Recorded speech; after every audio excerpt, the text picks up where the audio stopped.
And good morning. It is a Monday edition of Glenn Clark Radio. I'm Glenn. He's Griffin. Hope you had a great weekend. Obviously, the birds did. Enjoyed your Father's Day. Maybe the scent of crabs still lingering in your car. It's my favorite thing the morning after Father's Day every year is that my car, I walk in, I'm like, yeah, it was a great day. That was a great day. All right. Good to be with you. We'll be with you until about noon. Coming up on the program, it's Monday, so we'll catch up with Jeremy Kahn. Also today, we're going to chat with Alyssa Thomas, Maryland basketball legend, the greatest player in Maryland history, and for the first time in her career, she is headed to the Olympics, as she was named last week to the U.S. Olympic women's basketball team.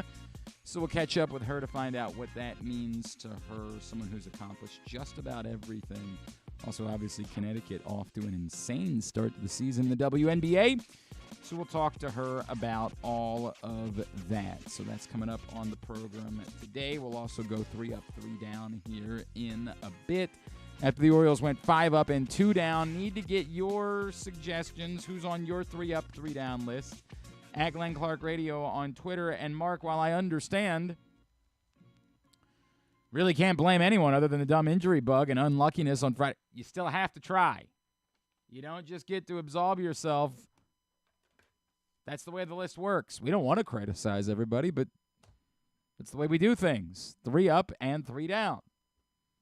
It's not 3 up and then we stop. You have to play the inning. 3 up and 3 down. My son has been doing the calculus recently where he says, what if they – so we were at the game Friday night, which was great. We couldn't have had a better time. But my son's been doing the bit where, like, what if it's still tied after 60 innings? Well, then they play a 61st. What if it's still tied after 90 innings? That'd be pretty. Well, then they play a 91st. Like, we've been doing a lot of that recently. What if somebody scores 1,000 runs in 1 inning? Well, then you keep going until there are 3 outs.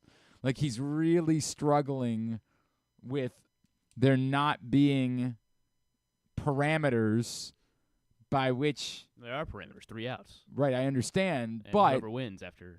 But you could score an infinite number of runs without the other team getting 3 outs. And by the way, I watch in his league. I can understand why he might be concerned. There were some teams that might have scored an infinite number of runs had there not been a run limit per inning in his league. So I get why he's struggling with it. You still got to do it. Got to be a part of it. It is 3 up and 3 down. That's the way the game works. I guess I did the math wrong on this. We're going to have a new print issue of Press Box available for you, but it's probably going to end up being more like tomorrow. I forgot that Stan was out of town, and Stan is very intimately involved with the distribution of the print issue of Press Box. So it was slated for today, but it's probably going to be more like tomorrow. So you got, if you ran out today looking for it, sue Griffin. That's what you can do. You can sue Griffin for all of the misleading information that he's going to give you during the program today when you hear him cutting a spot for the new print issue of Press Box. You can go ahead and file your lawsuit, get it right in. In fact, I'll represent you. I'm willing to do that. But it looks like it'll be more like tomorrow that the new print issue will actually hit newsstands, and it will have Wes Miller on. Wes Miller. I don't know who that is. Oh, no, Wes Miller is the basketball coach, right? That's the guy from Cincinnati? Is that right? Used to be at No, Sean Miller? No. Wes Miller, right? Used to be at Greensboro. Yeah. Okay. Yeah. Know a thing or two about a thing or two. Well done. Yeah. Exactly as Good I job. said. Wes Miller, basketball coach.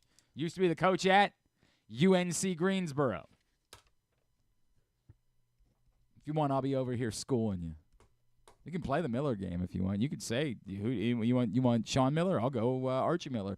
Take that off the table. Now who do you want? Now. I will take Mike Miller. Mike Miller. That's a random one to go to. Now, which Mike Miller are you going to?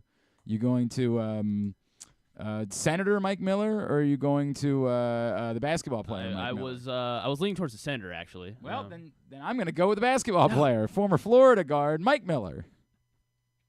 Take that. Then I will do. Let's go with. Nah, she won't count because you don't know her. I mean, is she? No, No, I worked with her. That does not count. No, it's got to be a prominent. You wouldn't Miller. know Cassidy Miller. No, I don't think so.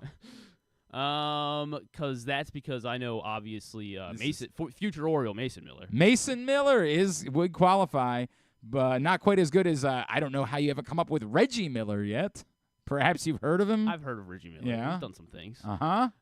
Maybe that's because I was saving it for. Mm-hmm. You know I'm not good at these games. You go ahead and embarrass yourself. You can embarrass yourself. I'm good. I don't want to go ahead and embarrass myself. yourself. I'm not embarrassing myself. Yeah, go ahead. I'll go with good old. Well, you don't know him either. No, that's not going to help. It's got to be a prominent Miller. There's a grocery store that Miller's is what is right across the street from me. It's a great grocery. I don't store. believe you, but I'll let it play anyway because Miller's I can just go to Cheryl Miller, Reggie's sister. You stupid. Go ahead. How about Yeah. Mm-hmm. We're gonna have to turn the timer on at some point. There's just out here getting your ass kicked in front of God. Mac and Miller, obviously. Mac Miller, Yeah. yes, that Mac Miller is a prominent He Miller. might be my favorite Miller. Actually. How about Miller High Life? You ever heard of? Does that count? Yeah, it sure does. Fine. You playing then. the Miller game? All right, well then I'll go Miller Lite. Oh, okay. That's what you're gonna do. You're proud of yourself for that one. How about former Terp Diamond Miller? That's a good one. That is a good one. Yeah, you weren't prepared for that one, were you? No, You I didn't see wasn't. it coming. I wasn't prepared for it. Yeah, That's all right because I've got a good old. Gonna have to turn that clock on. No, turn that clock on. No, you don't need to turn the clock on because I'm thinking of Nah. No, you already said him. You already said him. Yeah. Go ahead. Just say it. Say it. How about say it? Say I'm the king of the Millers. You're not the king of the Millers. Say it. You'll never be the king of the Millers. Say I'm the king of the Millers. No. Say it. Cause you're dude. Your time. I'm gonna give you you're 5 on the clock. I thought you were gonna count out loud. Say it. You're okay at the Millers. No. Okay. Say it. You're okay at the Millers. Say it. How about say it? Your clock's already out. Say it. You win for today. No. Say the words. You are. Say the words. You are. I'm the good at the Millers. No. Say it. That's the way the game works. You're the prince of the Millers. No. Say the words. You're the duke of the Millers. Say the words. What? Griffin. Say it. Or else you're not going to be allowed to play the game. You have to be a sportsman. Fine. You're the king of the Millers. Thank you. Could have gone with We're the Millers, the fine. I didn't know that would have. I mean, who was in that picture? Jennifer Aniston was in that picture, Jason right? Sudeikis. Jason Sudeikis was in that motion picture. Emma Roberts. Who was that? Yeah, who was the girl? I think it was Emma Roberts. That made out with Jennifer Aniston, obviously, in the film. They both made out with the weird kid. Could have gone with Lamar Miller, former running back, would have been a fine option in this situation. There were lots of Millers on the table, and you just tapped like a loser. Like a loser. It's okay. I'll continue to be the king. How did we get here? Oh, right. The moral of the story. I was talking about Wes Miller. I was trying to tell you that Wes Moore was going to be on the cover of the next print issue of Press Box, which will hit newsstands this week. Now, as far as the weekend that was for the Baltimore Orioles, first of all, you're not going to get me to complain about the number of Phillies fans that were in Baltimore. I'm the wrong guy. I'm always going to be the wrong guy for this. You want to be mad about it, be mad about it. You want to, it's conversation for another day. It's tenfold. They're right up the street. They're a huge metropolitan market. They had organized this amongst their fan groups that they wanted to do this weekend. Once those tickets started to go, Orioles fans look and say, wow, there's a lot of demand for these tickets. There's not so much demand for next week. I could just go to another game. I don't have to go this weekend. All of these things happen. Baltimore fans travel too. As we all know, we talk constantly about how many times Baltimore fans travel to just a couple weeks ago when the Orioles were in Tampa, everybody was talking about how you could hear, that wasn't even a couple weeks ago, what was that, last weekend? You could hear the O in the anthem because there were so many Orioles fans in Tampa. Fans travel sometimes. This one makes all the sense in the world. I'm the wrong guy to get worked up about this. In fact, I'm appreciative. Straight shoot. Appreciative of Phillies fans coming in, spending a bunch of money, and getting their ass kicked. Salute. I would say I'll double down on that and say I think maybe it's a lesson to a very specific set of people in this community who fearmonger and perpetrate the notion that, like, you can't go into the city. You know the types, the people who camp, like the television stations who have someone camped out in Federal Hill every weekend in hopes that, like, a riot will break out, and then when it doesn't, they post the video anyway and say something like, there's some dangerous-looking crowds out here. You fear-mongering garbage people. Garbage. The story of this weekend is how well Baltimore, away from baseball, how well Baltimore showed as a tourism destination, as a place where people want to travel to. Between baseball and Fleet Week, it was an excellent weekend. I know, despite the fact that I don't live in the city, I spent part of every day this weekend in the city. It was awesome. It was electric. The crowds were great. The atmosphere was exceptional. It was a tremendous weekend. I couldn't have enjoyed it any more. In particular, I enjoyed taking my kids to the baseball game on Friday night, where they had never been to a sold-out game before, and they were losing their minds. Like, it was sensory overload. Holy crap, what is all of this? It was awesome. I appreciated the atmosphere. I'm sure there were probably some incidents during the weekend where there were some Orioles fans and Phillies fans who had a little bit too much to drink and were going at each other, and that became a problem. But that happens. It's not good. Get a hold of yourself. Reevaluate your life, the decisions that you make. But that's okay. I'm not bothered by the fact that there were Phillies fans in Baltimore. It's the exact opposite. I appreciate it. Come in, spend some money. Orioles fans have been plenty supportive of this team. It's not indicative of Orioles fans not being supportive. There have been massive crowds on the weekend.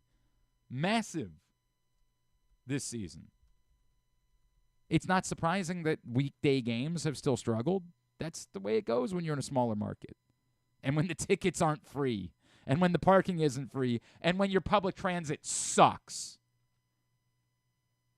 And we could ignore that as much as we want to ignore that, but it's a huge part of the story as to why bigger market teams are more capable of getting huge crowds.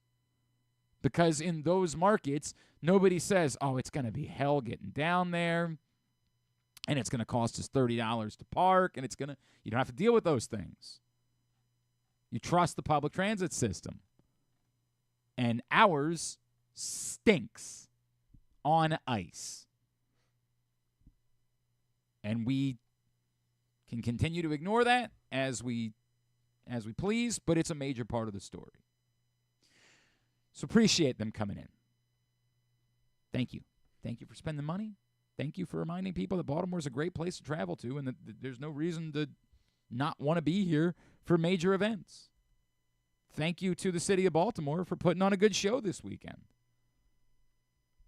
My kids love going and looking at the boats, the flyovers, the whole thing. Yes, it was a little annoying during the baseball game yesterday, I think. Could have timed it all out. Colton Cowher enjoyed it. Perhaps a little bit better. We could have maybe considered the timing of all that. But still, all's good. As far as the baseball is concerned, largely all's good. One huge problem, the roller coaster ride that is Kyle Bradish this season. And I don't even like talking about it because everything is purely speculative. We don't know anything.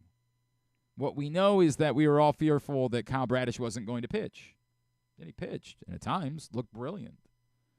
even on Friday night after, an early issue, he settled down and looked good. And then all of a sudden we all looked at each other and said, why is Kyle Bradish not coming back out here for the 6th inning? That's not good. He's only at 74. Oh, boy, this is a problem. Although Keegan Aiken. Yeah, it's another go figure, right? Here's what we've learned. Keegan Aiken, not a left-handed specialist. Don't do that. Whatever you do, don't put him in to get a lefty out. But maybe with a clean inning, Keegan Aiken can be helpful. Maybe what you're realizing is Keegan Aiken could be the long man the Orioles haven't had all season long.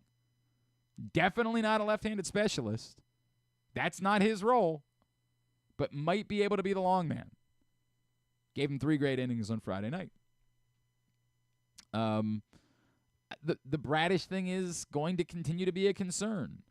But every time we've dealt with this, it's immediately, well, that's it. He's done for the year. Well, until we know that, we're just throwing S at the wall. I get it. I get why we're fearful of it. And the totality of the Kyle Bradish situation is why, as of 2 weeks ago, I said I'm going to include that in my calculus, and why I sincerely disagree with Jim Bowden, who came on with us last week and said the Orioles don't need to trade for a starter. Nonsense.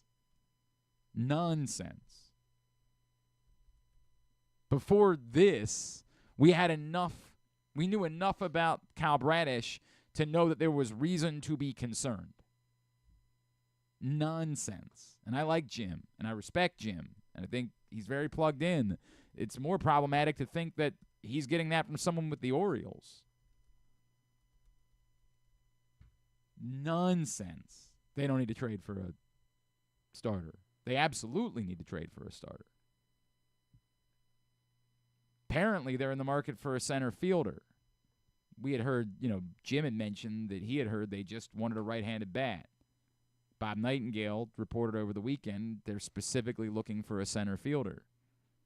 You can kind of understand, given their situation with Cedric Mullins, why that might be something that's intriguing to them. It does make sense. Presumably, they're specifically looking for a right-handed center fielder. Let's put that math together. Who is that? I don't know. I don't know that it's at the top of my priority list either, which doesn't mean that I'm opposed to it. It just means that if I'm trading for something, if I'm trading something of value, I don't know that center fielder is the thing that I am trading value for. If I can find a center fielder, if I can, find that bat, I'm inclined to. I'm not opposed to the idea whatsoever. But it's not at the top of my concern list. And then what would they, platoon outfielder? At some point, yeah. So if it's a right-handed... Yeah, if you were to get a right-handed If it's a right-handed center fielder, then you're playing, Hayes in left field and whoever this is in center field against lefties. You're presumably looking for an everyday center fielder. Yeah, is what you're really looking for. Someone who also hits against... You're not looking for a platoon center fielder. You're looking for someone who hits both lefties and righties. Tommy Pham play center field? Yeah, he does. That's come up before. Yeah. I don't think Tommy Pham in this clubhouse makes any sense. Now, look, I don't know enough Did Aaron about... Hicks make sense last year? What's that? Did Aaron Hicks make sense last year? I don't think Aaron Hicks was ever a baseball problem. I think, or not, or an attitude problem. Aaron Hicks just was a guy that was struggling. Tommy Pham is a guy that gets into fights. Tommy Pham is a... Now, again, it might very well be that, this clubhouse is so set now and, so constructed that it's almost impenetrable. But I don't think I would mess around with Tommy Pham. I think I'd pass on that one. And again, the part of the problem being that everybody in the National League is in the wild card race. Yeah, literally. It's just impossible to if you're within 5 games of 500, you are in the thick of the wild card race in the National League.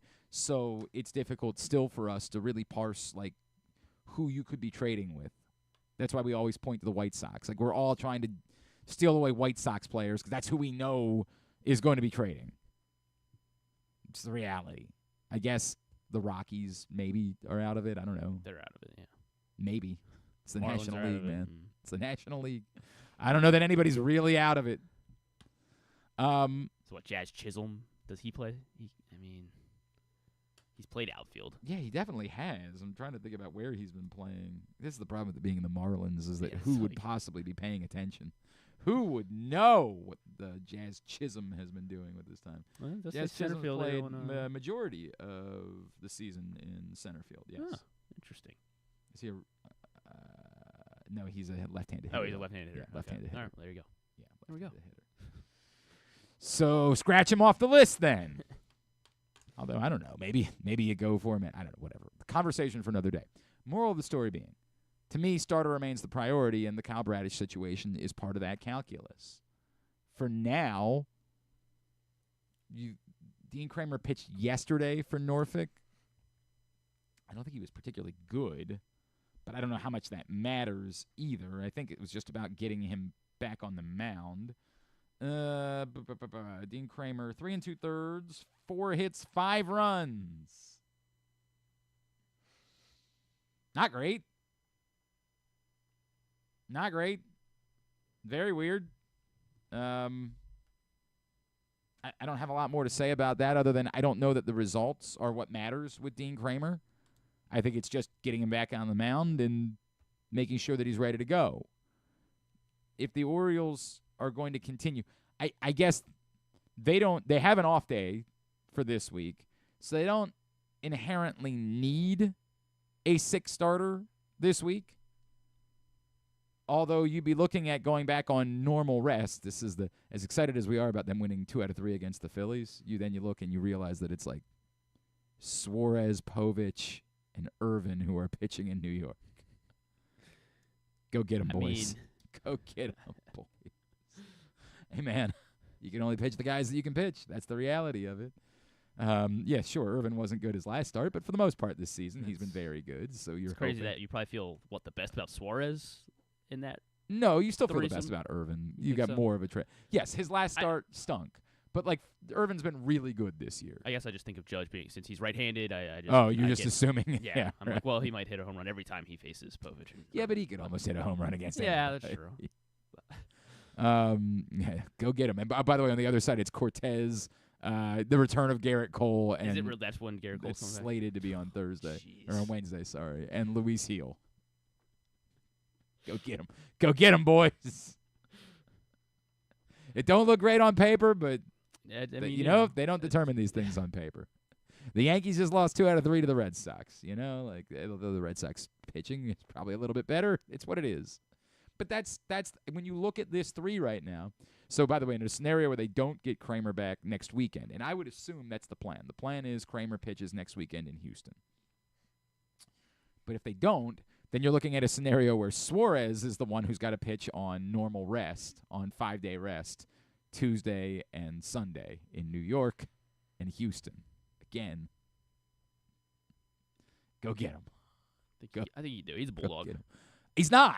Well, He's absolutely not a bulldog. I think He's a 5-inning man. You haven't really given him a chance. That's to go what he bulldog yet. is. He's going 5 Well, and a maybe he third. could be a bulldog. But He's going he is 5 and you need 2/3. 5 innings, he's going to get you 5 innings. You need 8 innings, he's going to get you 5 innings. Like, that's what Albert Suarez has been so far. And that's fine. It's been a very effective 5 innings. I'm very pleased. This is found stolen money, frankly, with Albert Suarez. He went 5 2/3 in his first 2 starts, Uh-huh. and then he went 5 1/3 on Uh-huh. whatever the day he pitched in Atlanta. versus Yeah. Atlanta. Tell me about all the 6-inning starts he's had. Well, he just hasn't yet. Right. Right. But if he gives you 2 5 But inning as starts, you said, he's a bulldog. yeah. But if he gives you 2 5-inning starts against the So, Astros and the Yankees, I want to quote Griffin. He's a bulldog. to me that's there's a little bark in He's there. not a bulldog. There's some bark in there. Not whatsoever. There's some He's bark. almost the opposite of a bulldog. Again, to your point, could he be a bulldog? Maybe. Don't know. What he's definitely not been this season is a bulldog. It's definitely not that. Whatever you want to call him, God bless, and I'm thankful for him, but not a bulldog. I guess it's debatable. No. There's no debate. This is like debating who among us would be the king of the Millers.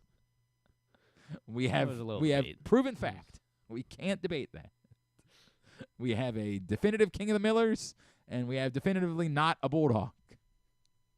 Is Julio Tehran an option to come up and make a start? Oh gosh, is that what you want? I'm not saying I want it, but like the Orioles, I think that Dean Kramer is going to pitch next weekend. I assume that they just say, hey, look, it was just about get you back out on the mound. We're good. You're pitching next weekend. I assume that that's going to solve the problem. But if not, then you got to consider what the other options are. Starting pitching is very much. You're going to have to look at it. You're going to have to be in that market. And if Kyle Bradish comes back, this is what we like to call a good problem to have. And as I continue to say, as many injuries as you've already dealt with, unfortunately, there's a long season. More guys are going to get hurt. You want to win a World Series, you need more pitching. And when somebody says, well, you only really need so many starters in the playoffs, great. Put yourself in a situation where you don't have to turn to Suarez or Povich or Kramer, or should he not be able to continue at this pace, Irvin, in the playoffs. I would pray for the Orioles to be in a situation where they have 4 starting pitching options that are better than Cole Irvin and Dean Kramer, so that those guys don't have to be starters in the playoffs. I say that. If Cole Irvin is this good all season long, then I will not feel the same way. But we're talking about this like Dean Kramer or Cole Irvin has to be a playoff pitcher. I love Cole Irvin. I like Dean Kramer a lot, man. These are good guys. But they are not such proven commodities that you sit back and say, well, you got to make sure you have those guys in the playoff rotation. No, you don't. Try to do better. Starting pitching, the Kyle Bradish thing is very much in focus. On top of the starting pitching thing, as far as this weekend was concerned, you have to give a whole hell of a lot of credit. We mentioned Keegan Aiken. Brian freaking Baker, man. Of all of the maligned dudes, of the dudes that we have just, what in the F is this guy doing here? To step into that spot on Saturday. 1-run game, the heart of the order coming up. Remind me, it was Harper. I know it was Harper. Who were the other 2 that he faced in that spot?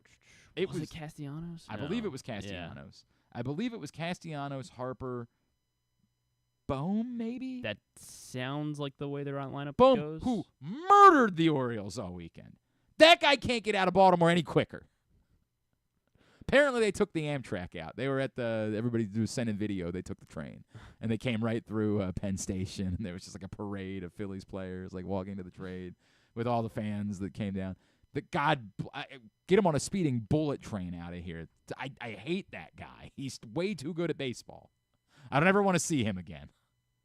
I'm totally sick of Alec Bohm. Yes, it was Castellanos, Harper, and Bohm. That was murderers. Brian Baker in a 1-run game. Every single one of us saying, what are you doing? What are you doing? What? And all he does, 1, 2, 3, get the job done, allow the Orioles to pull away. And that comes off the heels of what I thought was Grayson Rodriguez's finest moment as an Oriole. And, yes, he struggled early on and things kind of looked iffy, but to buckle down and to give them 7 after they had used all of the bullpen on Friday night, trying to win that game. And given the Bradish news, that was as big ball stuff as you could possibly fathom from Grayson Rodriguez, man. That was next level. You want to prove that you're capable of being the ace. That was the reason why we put you on the last print issue of Press Box that you can still get today because I did my math wrong at your neighborhood Royal Farms.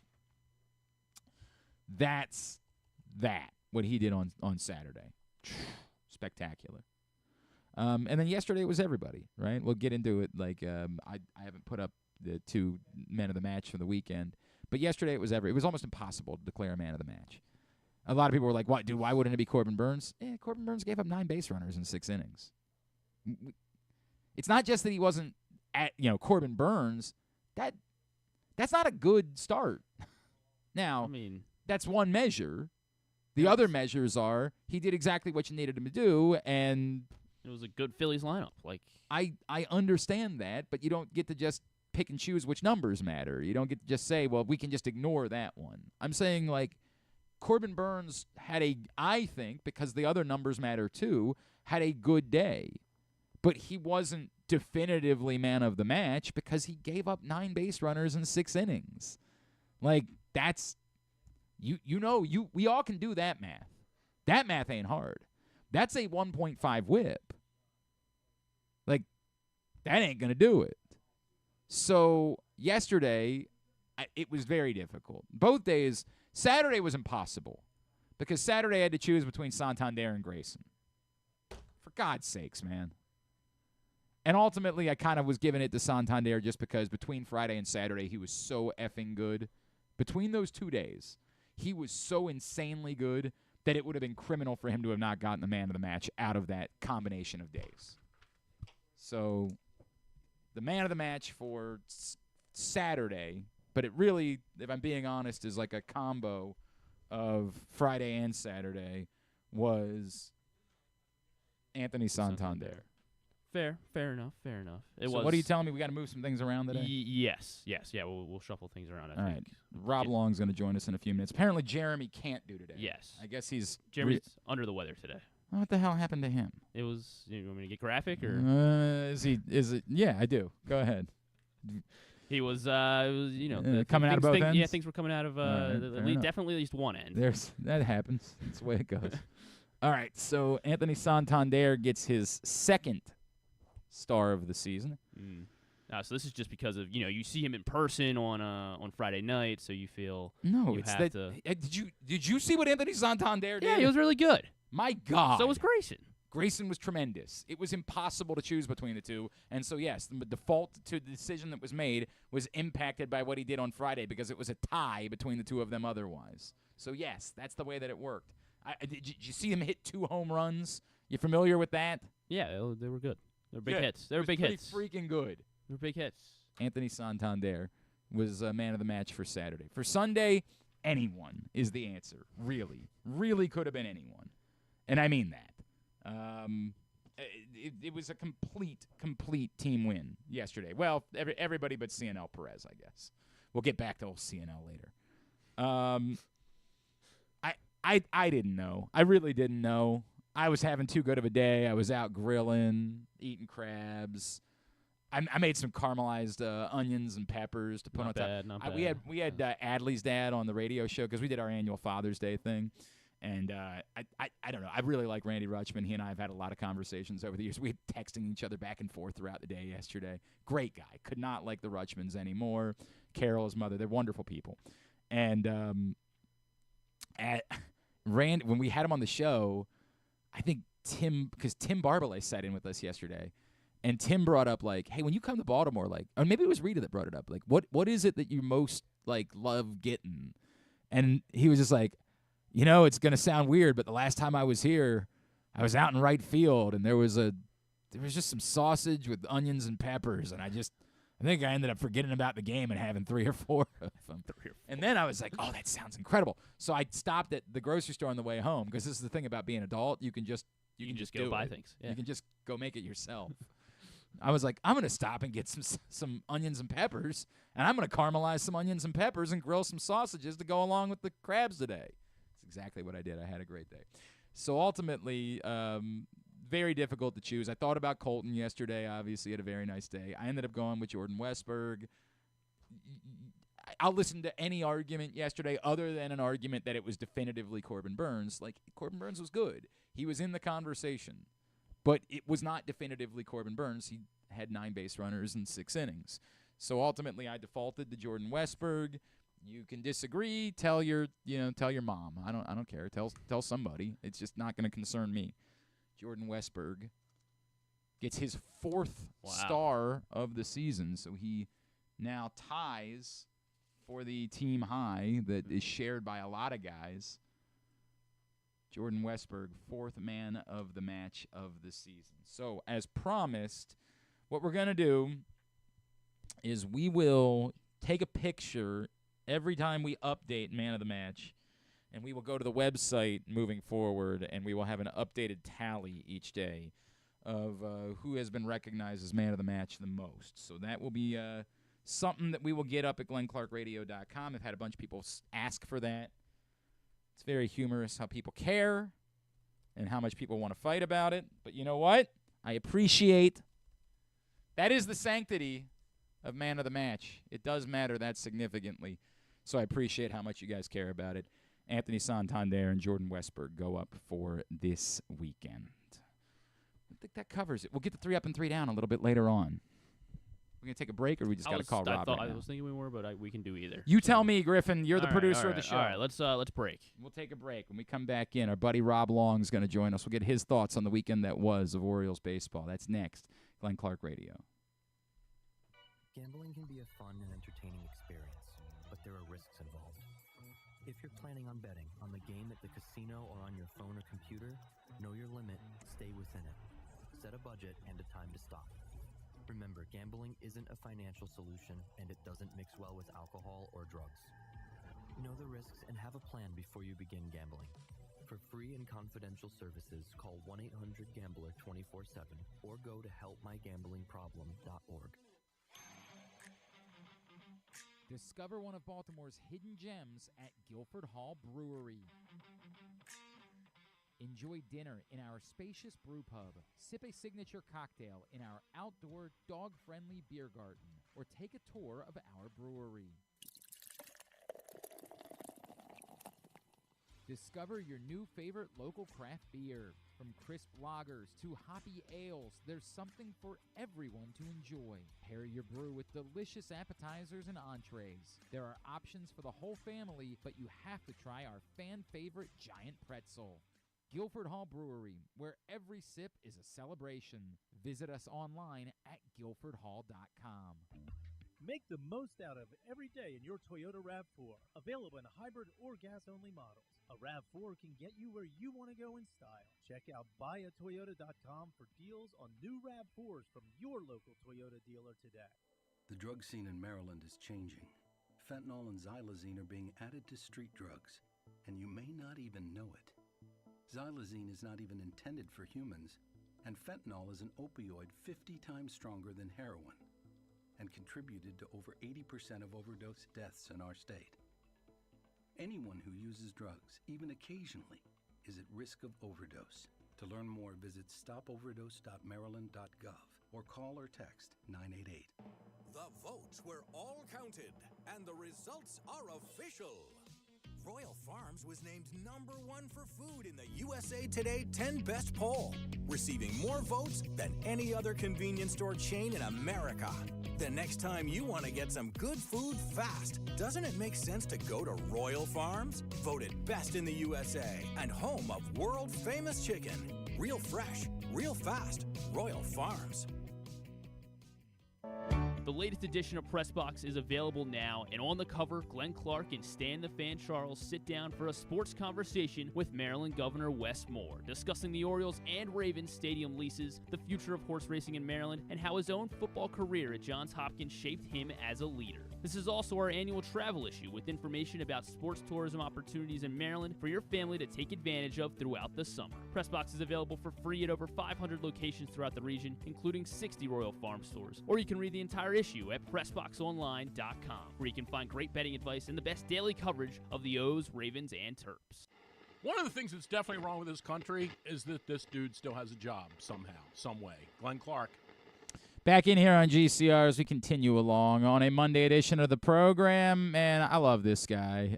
He sent me a very humorous text yesterday to wish me a happy Father's Day. And he is, of course, in the Big Bad Morning Show, 105.7 The Fan, and you also see him on MASN. He is our friend, Mr. Rob Long, and he's back with us now here on GCR.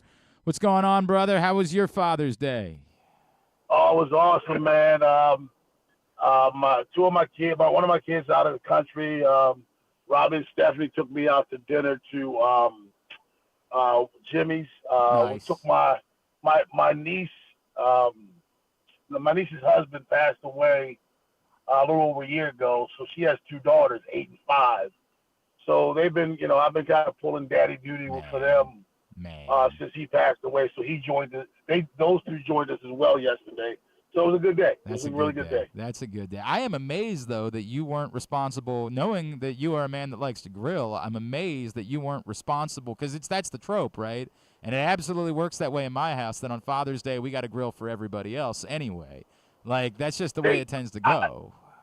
I like that. What they don't understand is that's my relaxation, but they Right. told me this year, absolutely not. I couldn't do it. They were taking me out. They don't understand.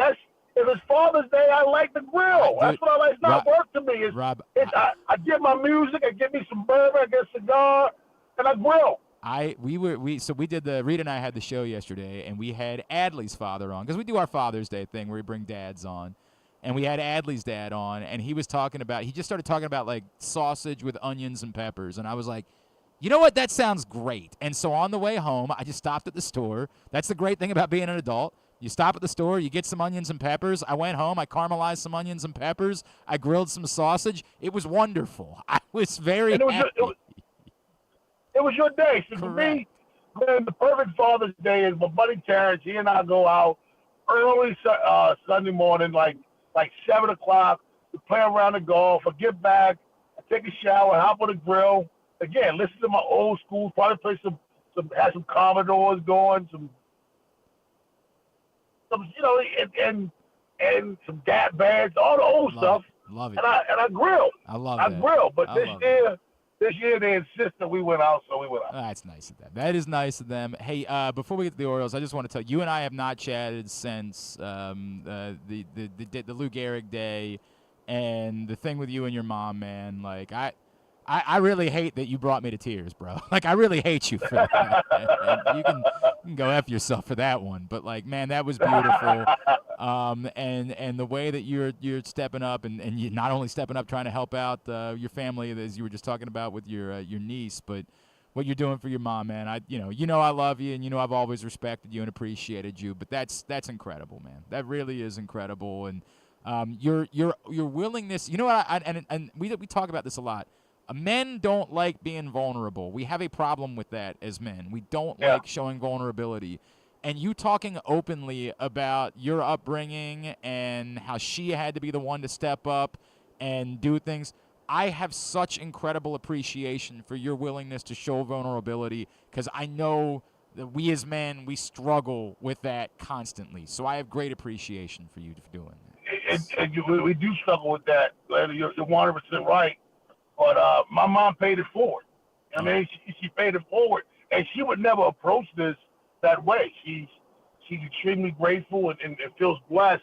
But, in my eyes, she paid it forward. This is the cycle of life. Yep. This is what you're supposed to do. Can you imagine going through the awful disease of ALS and to do that alone? Yeah. Imagine that. Yeah. Having to go through it is one thing. Well, your mind is sharp, but your body won't cooperate. That's horrible. No. But then to do it and not be able to have anybody around you to assist you in doing the other things that you can't do. To me, that's more painful than the actual disease, the loneliness that comes from it. I saw a video that you posted on social media one day about that. Like, you just want to be there. You just want to, like, be.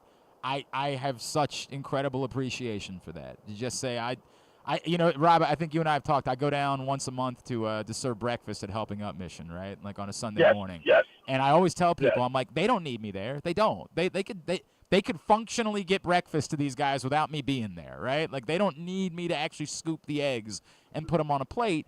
But what I understood the first time I went was how appreciative they were just having somebody show, like, hey, I support you, and I want you to know that I'm rooting for you and things like that. Like, it's such a small thing. And again, as men, we have this tangible, like, am I doing something that actually matters? And it took me that, like, understanding of somebody saying, hey, no, we want you here. We need you here, because we just want people to see, like, somebody supports you. Somebody's there for you. Somebody cares about you that way. It's a small thing, man. So true. But I appreciate so it. True. All right, enough of the ooey gooey stuff. I'm sick of that. I'm sick of that. Let's talk some baseball. So, Rob, I don't want to overreact, because we still don't know what the story is with Kyle Bradish. It might very well be that in a couple weeks he's back and he's pitching. But even before this most recent setback, I thought we knew enough about the strange nature of his situation combined with the John Means and Tyler Wells injuries, and remembering that sometimes guys get hurt after July 30th too, to know that the Orioles were going to need to be in the starting pitching market at the trade deadline, I think this just kind of fortifies it. I want to be in it because last year, a big part of the Orioles' early outs in the playoffs was inexperienced starting pitchers. Yep. Very talented, but they've never been there before. So if you tell me that Povich is going to be the regular season answer to Kyle Bradish, I see this as a possibility. But what I don't want him is in Game 3 or Game 4. Yep. I don't want him in that situation where we're relying on him. Put him in the bullpen or whatever. I don't want to replace a guy who saw it last year with a guy who has the experience again. You got to get me someone who has some postseason experience. Corbin Burns is not only a number one, but he's a number one with postseason success, and he's seen postseason failure as well. He's seen them both. So that's why he makes so much sense. Povich, I think, is going to be a very good pitcher. And again, he might be, if you don't get Bradish back, he could be the regular season answer to Bradish. I just don't want him to be the postseason answer to Bradish. I completely agree with what you're saying. And to me, this is one of those good problems to have. I'll hear somebody say, well, you have plenty of pitching. Like, imagine thinking that it would be an issue. Like, imagine being in a place where you think it would be a problem to have to figure out if maybe you need to put, Albert Suarez back in the bullpen. If maybe, I love Dean Kramer. But the idea that, I can't consider doing better than Dean Kramer is crazy to me. Like, I want to win a World Series, man. What are we talking about? Yeah. And let's be honest with you, man. Hope is not a plan for success. Right. And I think if you go with these guys, then you're hoping. I mean, and let's not kid ourselves. I mean, Michael Elias pulls off some trades, man. I mean, think about it.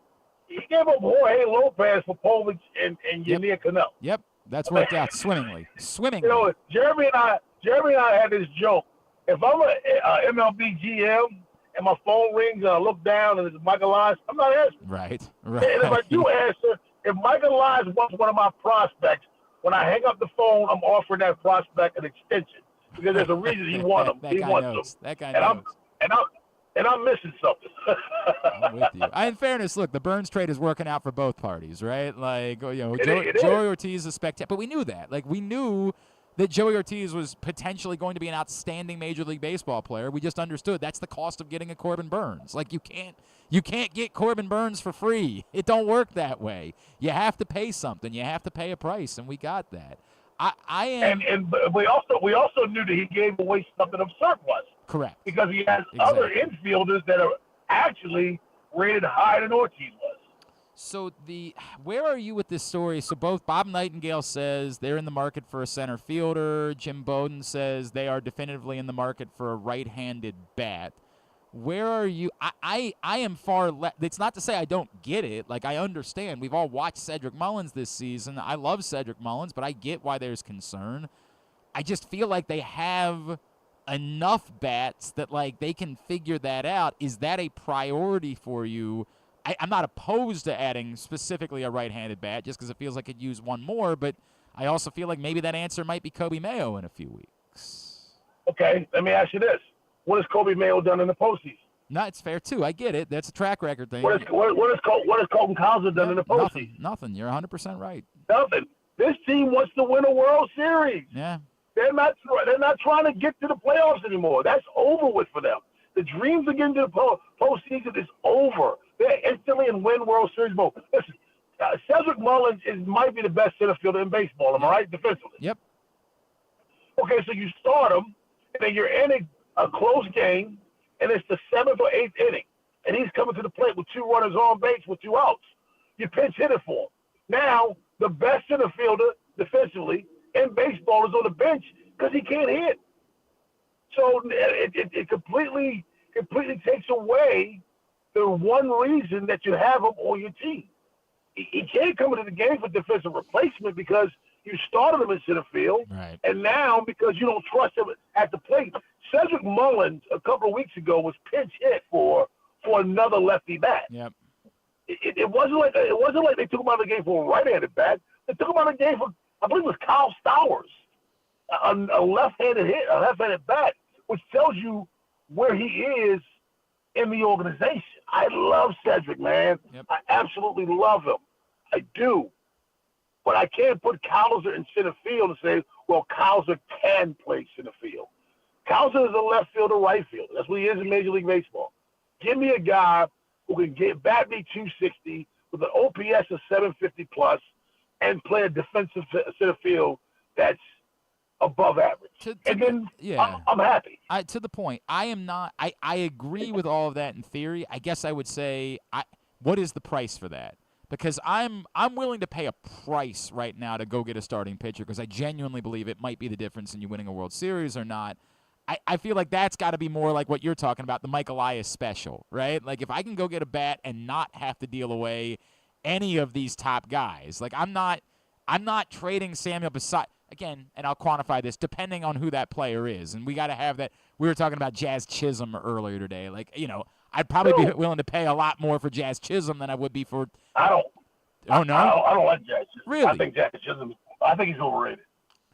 I can understand. I think understand he's that overrated, and he can't stay healthy. Okay. So, well, then I assume that you would have no interest in Luis Robert either then, right? No, yeah, absolutely just not. because he can't stay healthy, and I completely get that. And that maybe, again, would go back to I just don't know that I'd be willing to pay a premium for this player, right? Like, if you can do it, and if it's the Mike Elias thing where you can trade from your lower level of prospects and go get a bat, I'm all in favor of that. But I'm not. See, I've been brainwashed by the OPS world. Yeah. I have been. Yeah. And Jazz Chisholm's career batting average is 248. His career OPS is 757. You know what that says? You're right. That reeks of average. No, you're right. That is average. That's average as hell. That's average as hell. His career on base percentage is 308. No, you're right. You're right. That to me across the board says you are an average baseball player. He's obviously having a little bit of a better season this year, but even those numbers, as I pull them up, are like 762 OPS. Yeah, you're right. You're right. I can't argue with that. I can't argue with it. I can't. His best year was a year when he played 60 games because he was hurt. All right. I'll take it off the list. Scratch it off. Completely scratching it off the list, Rob. This is going to go back to I'm not paying anybody. I will pay Samuel Basallo for a pitcher, right? Like that particularly someone with control, because we're all assuming that Corbin Burns isn't going to be around next season, right? Like I would pay Samuel Basallo for that guy. My point is I'm not paying Samuel Basallo for the bat, right? Like I don't think that's the price that I want to be paying for a bat, because I think you can do this with the bats you have if necessary. I don't know that you can win a World Series with this rotation, particularly if you don't have Kyle Bradish as it is. It's tough. I agree with you on that. Somebody presented to me Tyler O'Neill, and I said to them I would look at Tyler O'Neill if Tyler O'Neill was not a free agent at the end of the year. Yeah, it's tough, right? You're talking about an OPS that's more towards 800. He's like 780 something. Last I checked. 784. His on base percentage. Okay, on base percentage. Am I right? Like 315, 320. 322, in fact, for his career. Okay, all right. So I would say lean to. I think he's only like 29, 30 years old. I would lean to him if I had at least another year with him. Right. But he is not good enough to trade with expiring contract. You have to be the Corbin Burns of your position for me to trade for you with an expiring contract. You have to be the Andrew Miller back in 2014 of your position for me to trade with expiring contract. You can't be Tyler O'Neill and have me trade for you with an expiring contract. Well, and I guess the only thought I would have back is depending on what it is that I'm giving up. And this makes it more difficult as you're talking about in division, right? Like the Red Sox, I think the Red Sox after this weekend might turn around and say, we think we could stay in this somehow. We think we could be competitive the rest of the season. They've had the pitching. The pitching's there. That's cute. Dude, and this 3 wild card thing. Look at the National League right now. Every team in the National League is in the playoff race. They're all in it. We're all trying to make trades. The only team we can make any trades with is the White Sox, because they're like the only team in baseball that we know is not in the playoff race. Like if the Red Sox think they're still in it, I don't want what they're smoking. I like reality. They are over 500. They're in the playoff race. Man, we got to deal with it. They are 3 games out of a playoff spot as you and I speak today. Like, they're in the playoff race, man. They just took 2 out of 3 from the Yankees. God bless them for that, by the way. Thank you. I don't say that a lot to our friends in Boston. Rob, I'll wrap with this. I am not the guy that gets angry. Like, I took my kids to the game on Friday night. Yeah, there were a lot of Phillies fans there. It was awesome. The atmosphere, the electricity was incredible. Like, we were feeling it in our veins. Like, it was something. The 10th inning was like something biblical. My boys were losing their minds with that. I will never be the guy that gets bothered or thinks it's something, oh, it's a bad look for us that so many Phillies fans. The Phillies fans targeted this weekend. They started planning this months ago. They looked at this weekend and said, we're going to come down. Thank you. You came in, spent a bunch of money in our restaurants and our hotels. That's great for us. And there were still plenty of Orioles fans there this weekend. We're pretending like it was like 80% Phillies. I'm not the guy that gets bothered by any of this stuff. I don't either. I mean, you don't want them here, buy tickets.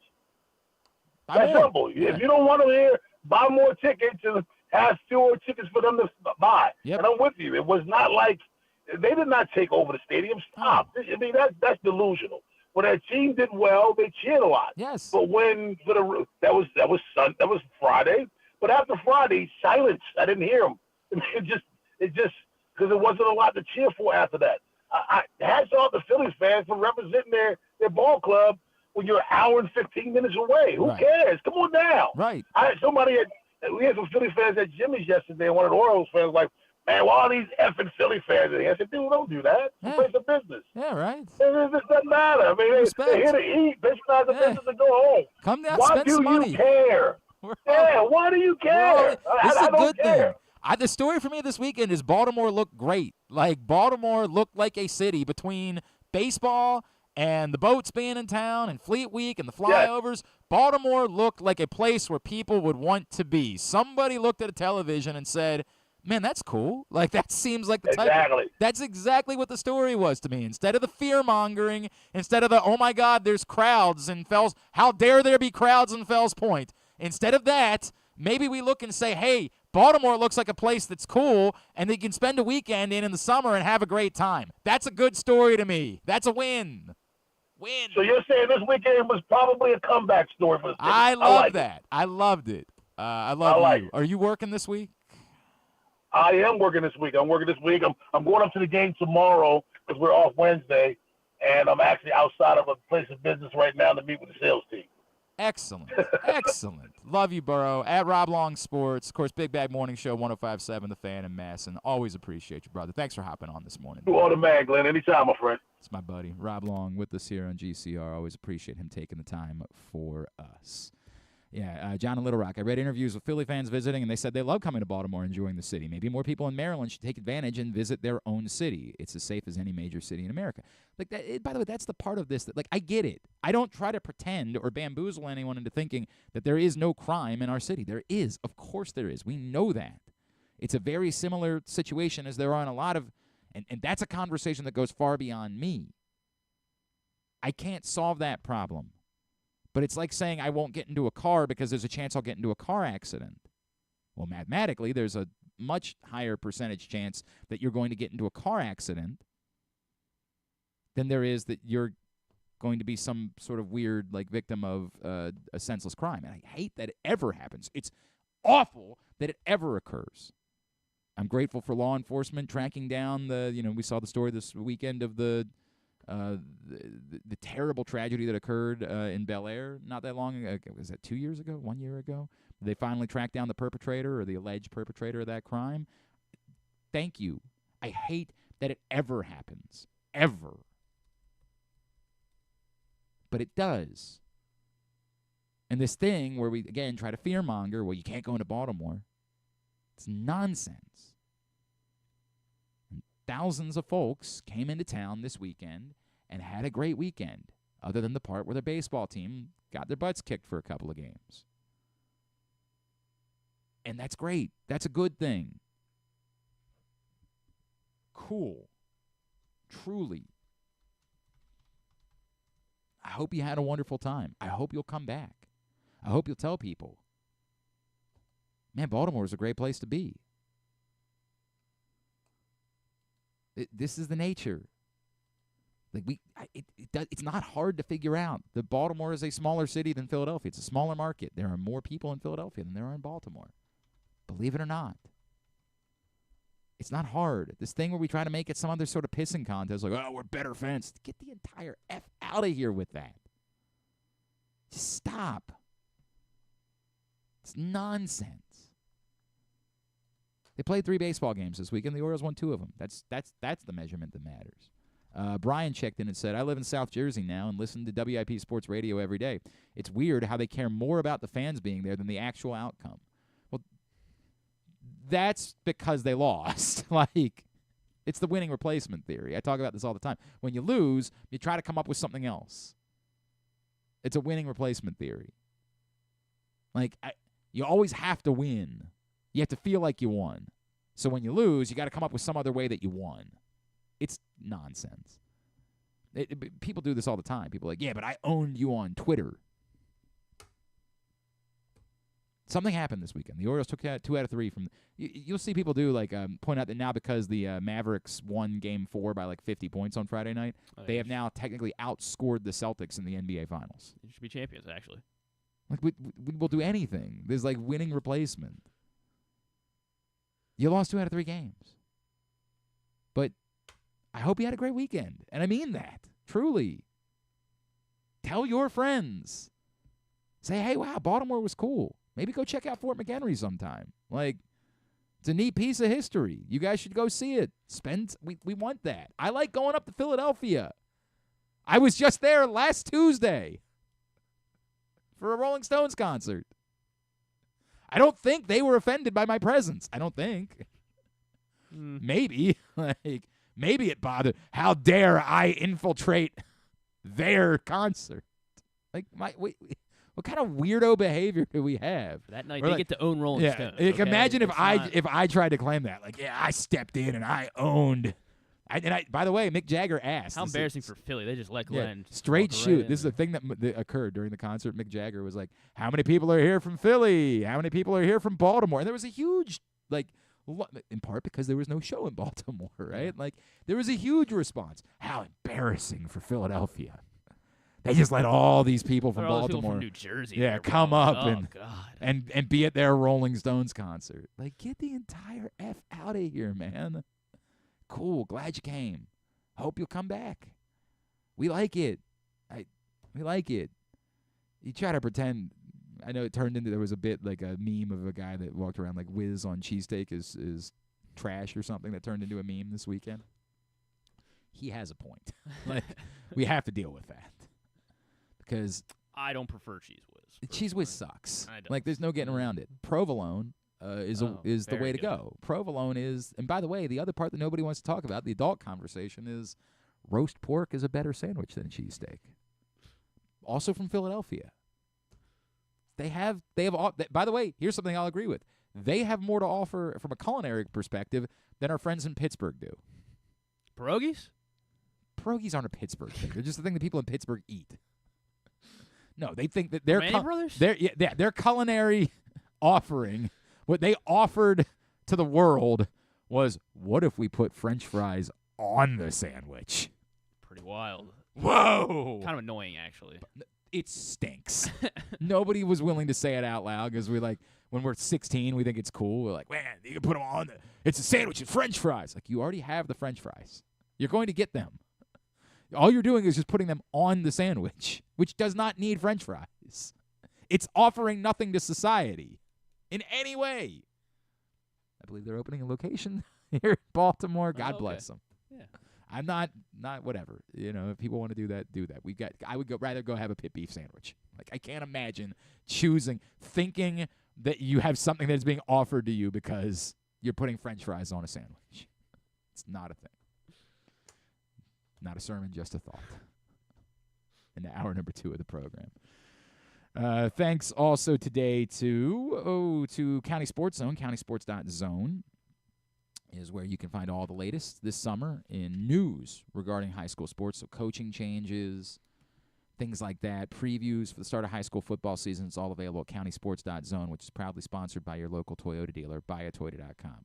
We come back in. Alyssa Thomas joins us. She's an Olympian, all-time greatest player in Maryland basketball history. We'll talk to her next. Glenn Clark Radio.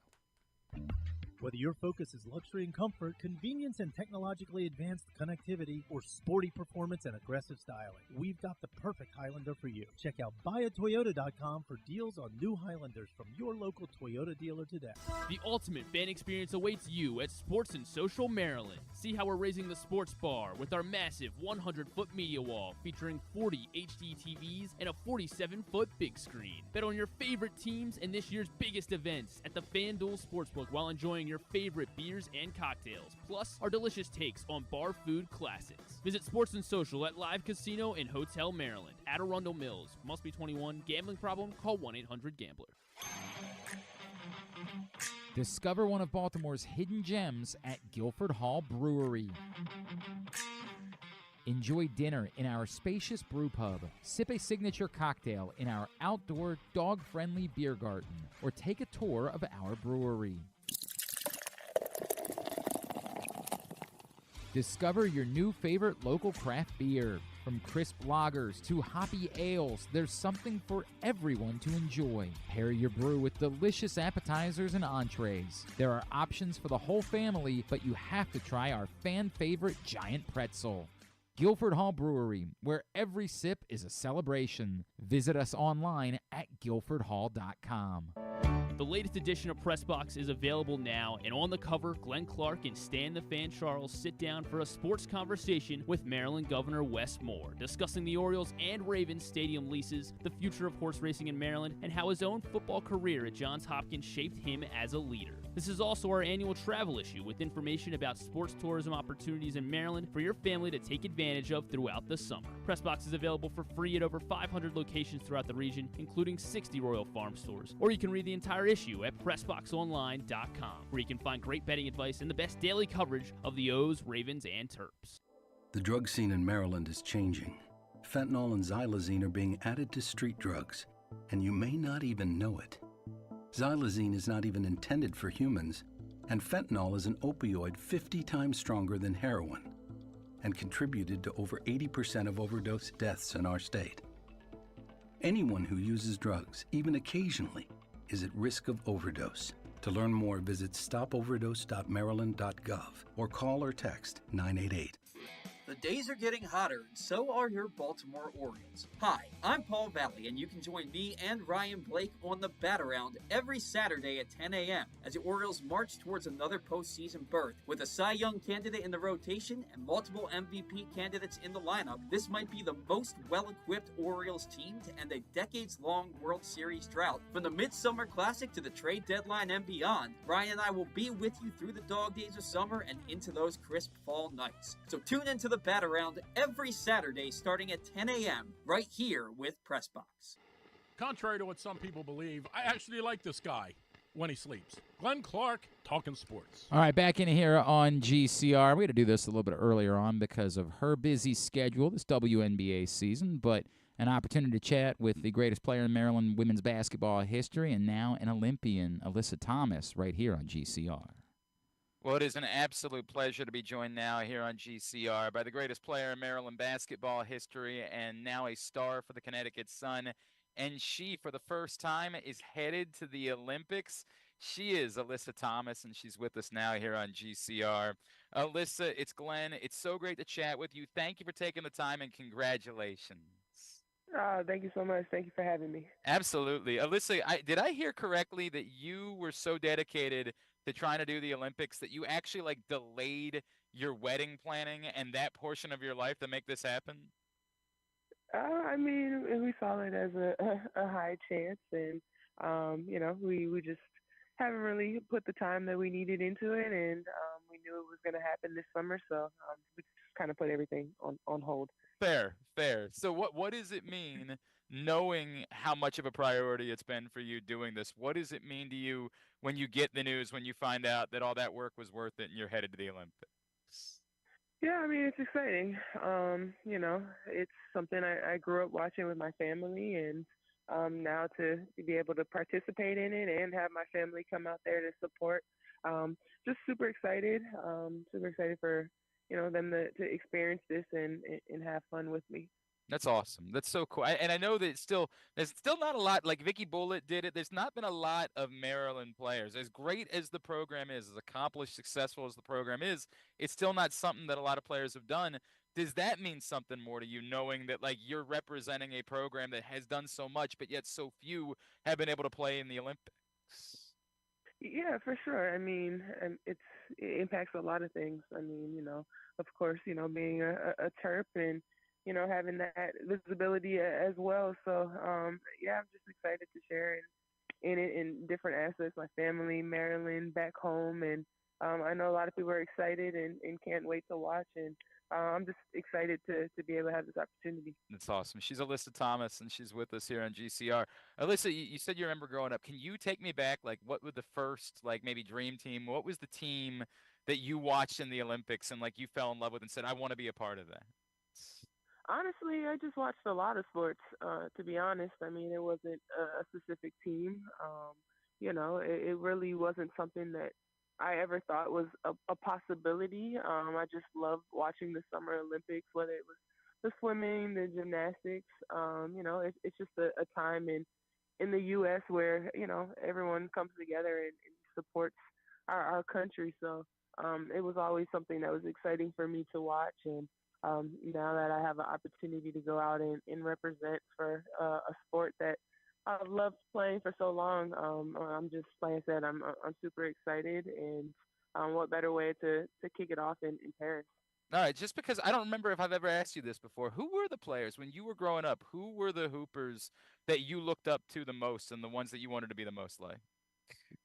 Honestly, I mean, I like watching Steve Nash, the Okay. Manu Ginobili's, and players like that. Of course, I watched like the LeBrons, the Tamika Catchings, all those kind of players. But yeah, I just like people that play hard, play on both ends, and impact the game in many ways. So it was always fun for me to watch those players play.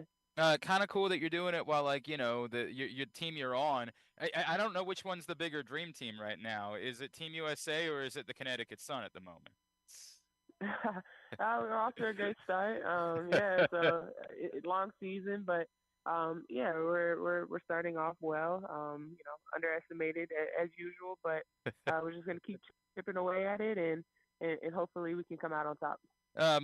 Doing this with Brianna for the last couple of years, can you put in the words what that's meant? Obviously it's such a unique, fun story. We've had the opportunity to talk to her a few times, and I know it wasn't like you guys were the exact same age or anything like that, but it still seems like it's got to be really cool, two Terps together having the success that you are. Absolutely. I mean, I think she's getting a lot of respect on my end her freshman year. Me being a senior, but we've been fortunate enough to play on a lot of different teams in our professional career with each other, and our connection on the court is unmatched. I think we've been playing together for so long. We know what each other is thinking without even having to say anything, and just super proud of her and how she's continued to grow over her career and has made herself a top player in this league. And sucks that she was hurt and had the Achilles injury, but I'm sure she will be back, and next Olympics we'll probably be talking about her and her representing USA. So Yeah, excited for her. That'd be really cool for her to be the next one. All right, so Alyssa, and again, we're chatting with Alyssa Thomas here on GCR. She's headed to be a part of the Olympics this summer. Everything that you've been able to do to this point, right? Like in checking what's left now, right? Like once you check this box, it seems like there's not a whole lot. I know maybe there's like one thing that stands out, but what's left for you now in your like basketball checklist, that bucket list that you still want to accomplish? Definitely a WNBA championship. Right, that one. Yeah, that one. That felt like the one. Yeah, for sure. I mean, I've been to two finals.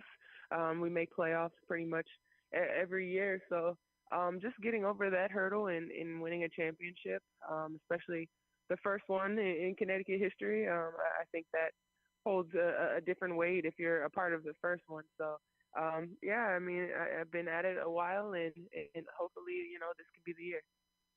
This is, look, Team USA has been dominant like every time they've taken the floor, almost in Olympics history.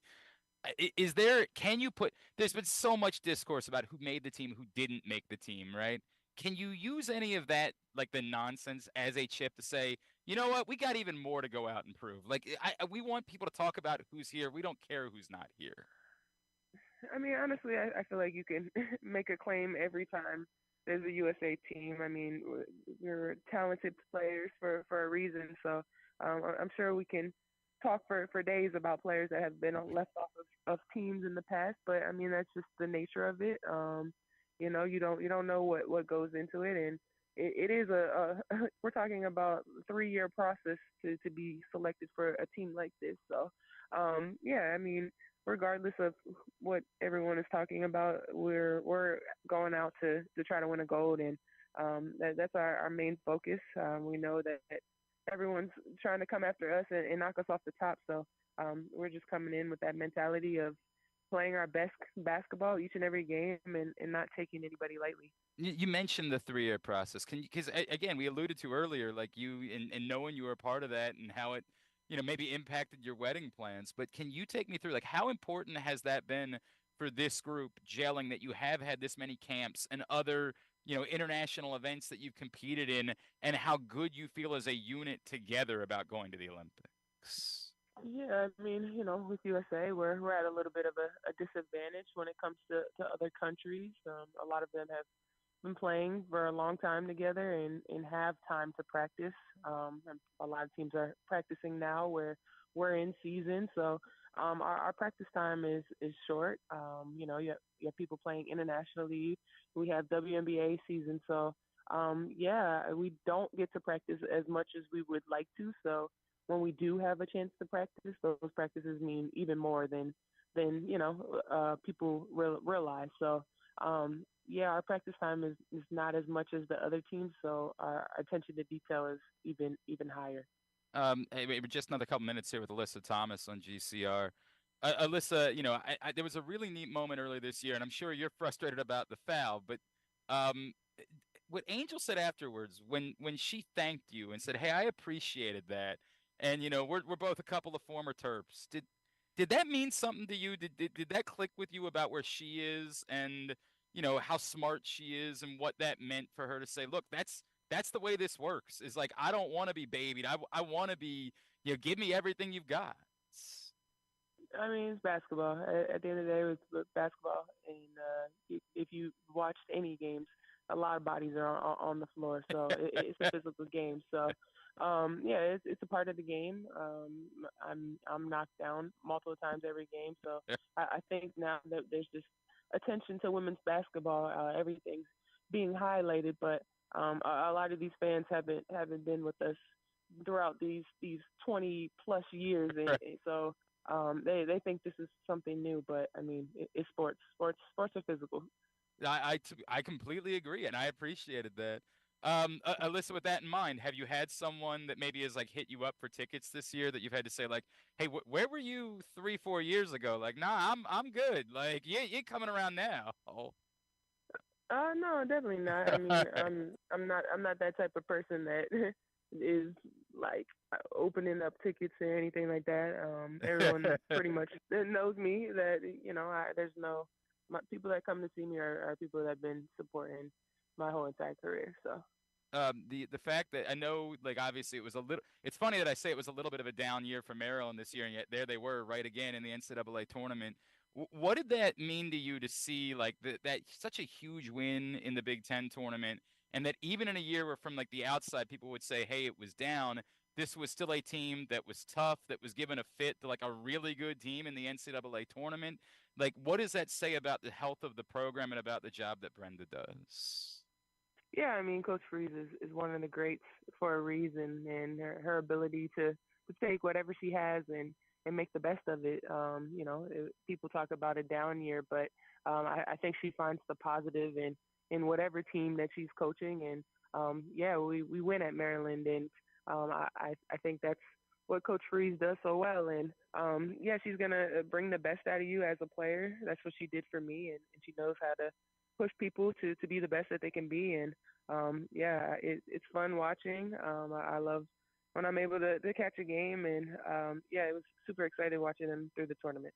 All right, before I let you go, is there any other athlete on Team USA? Because like I always see it's a big thing. One of our favorite things as fans is seeing some of the most famous people in the world like try to get selfies with other athletes while they're there. Is there any other Olympic athlete that like it's on your list while you're there in Paris you'd like to try to get a selfie with? I don't think I have a list. I think it's just going to be a cool experience of having these top level athletes all in one place competing for a common goal. So I'm just excited to watch everybody's competitive spirit out there. Well, we're excited to watch you, and we really have been rooting for you. As I said, the greatest player in Maryland basketball history, AT. We always appreciate it. I know on Twitter it's at @athomas_25. What about Instagram, and is there anything else I can plug for you? Same thing for both. Same thing. Give her a follow there. Alyssa, congratulations. Such an awesome thing. So happy for you. We'll be rooting for you, obviously, and thank you for taking some time for us. We really appreciate it. Thank you. I appreciate you. That's Alyssa Thomas, who's headed to the Olympics, former Terp. Happy for her, and I wrote about it last week at PressBoxOnline.com. It's why, I'm just not going to be as obsessed in talking about Caitlin Clark not making the team. I can both hear your point. Like, hey, we bring more eyeballs. Sure.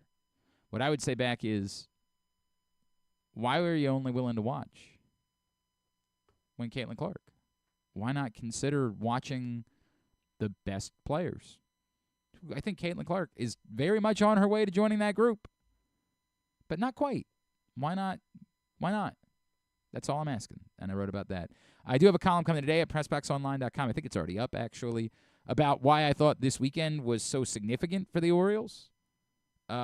Just a kind of a feeling I had that a lot of these measuring stick statement types of series last year kind of went the other way. We remember they went to Philadelphia last year, lost 2 out of 3. Remember the Dodgers coming to Baltimore last year, losing 2 out of 3. The first series against Houston last year, they lost 2 out of 3. Now, they did actually avenge that and win 2 out of 3 against Houston in September when the Astros came back. But, like, some of these big, outside of the division statement types of series, they just haven't been where the Orioles, and obviously we know what happened in the playoffs. Like, they haven't been where the Orioles have been the ones making the statement. It was nice to see the Orioles be the ones making the statement, especially on the heels of them making a statement against the Yankees earlier this year. Going to be a little bit tougher this week. Pitching matchups not favorable. But it's nice. That, to me, was like, I do think that matters. I don't think that's going to be how you win the World Series, but it's nice to feel like you have the right to think you're the bully, that you're the hammer. And the Orioles have every right to feel that way. The biggest series they've played so far this season, the 2 biggest series, the series against the Yankees at home, now the series against the Phillies, they're 2 for 2. Love it. Love it. They have every right to feel like they're the bullies. They're the hammer. Writing about that at PressBoxOnline.com. I tell you what I'm not going to care about. I am not going to care about Angel Reese fouling Caitlin Clark yesterday. I don't know why all of you are pretending like you give a rat's ass about. I swear to God, you can ignore Matt Leinart. It's okay. Most of the world does. He was a Heisman, wasn't He did. he? Yeah. Heisman. You don't need to give a rat's ass what Matt Leinart thinks about Angel Reese fouling Caitlin Clark. And when you think, like as I always say, when you think you're dunking on somebody, all you're doing is amplifying it. You're just amplifying it. Just stop. Matt Leinart's opinion about Angel Reese fouling Caitlin Clark could not be less relevant. It's only relevant because you're deciding to make it relevant. So just stop. Caitlin Clark driving to the basket. Angel Reese went up to try to block the shot. Caitlin Clark switched hands. So when she did, Angel Reese ended up making contact to her head. It was not dirty. It was not cheap. It wasn't any of those things. It was someone trying to make a basketball play. Because the contact ended up being to the head, they upgraded it to a flagrant because you can't just say, hey, well, she didn't want to hit her in the head. So that's the way we've made. I'd say this to my sons all the time. Well, I didn't mean to do this. Just because you didn't mean to break a glass doesn't mean the glass isn't broken. Yeah, but he definitely didn't want to. Like, I understand that, but we still have to deal with the reality of the situation. Angel Reese didn't want to hit Caitlin Clark in the head, but it happened, so they gave her a flagrant. That's the end. That's literally the end of the conversation. But we are all such effing weirdos. We are such insane weirdos that we might as well go to Texas A&M, where that's all they have is weirdos. Have you noticed that? Did you see the incident where, like, 2 Texas A&M fans came down and, like, started screaming into the dugout about, like, calling, like, the Florida baseball coach a murderer or something like that? It was effing weird. And that's, if you don't know, the Texas A&M. Were these founded claims? Like, what was that one? Is he a murderer? I have no idea. Why are we sure they're crazy? Yeah, thank you. Great point. That's the same school where they have with the midnight yell, where they have the weirdest human beings that have ever lived do the weirdest, dress like weirdos, act like weirdos, say bizarre things, and then get their ass kicked by Appalachian State. Texas A&M, nothing but weirdos. But I think the entire country might be nothing but weirdos. Because all we have in us. What the heck? Yeah.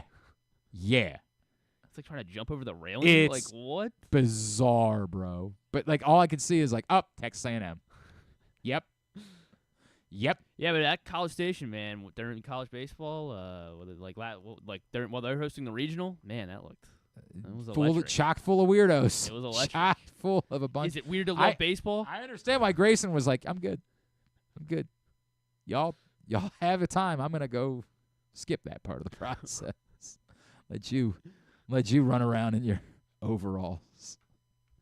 Weirdos. There's such weirdos there. You know, they're gonna say you're jealous. Just so you know. Is that what it was? They're gonna say that you're jealous. Proctor says apparently the Florida team's bat boy recently died. Well, that's terrible. Jesus, that's awful. I don't even know what why? I mean, that couldn't have that. I don't think this guy couldn't have known that. I don't know. I don't even want to go down that road. I just know that the Texas A&M creeps are weirdos. They're all weirdos there, and we're all weirdos because we're obsessed with like talking about. Angel Reese fouled Caitlin Clark. It happened. It happened. That's it. End of it. No more. There is no. I know that's what we're gonna do. We're gonna try to turn into a culture war today. There's nothing there. There's nothing there. According to a Gators fan account, they were beefing with pitcher Brandon Neely from Florida. I don't even want to. I don't really care to go this deep into this conversation. Just some weirdo behavior, man. All right, let's go. Did you? Nope. Nope. We're not playing it. We're not. I told you. No. No. I told you. You either fixed it or we're not playing. How are people going to know what segment we're doing? And we're doing 3 Up and 3 Down. I just said it. 3 Up and 3 Down is people brought to you know, today. Though. Don't you hit play. 3 Up and 3 Down is brought to you by Sports and Social.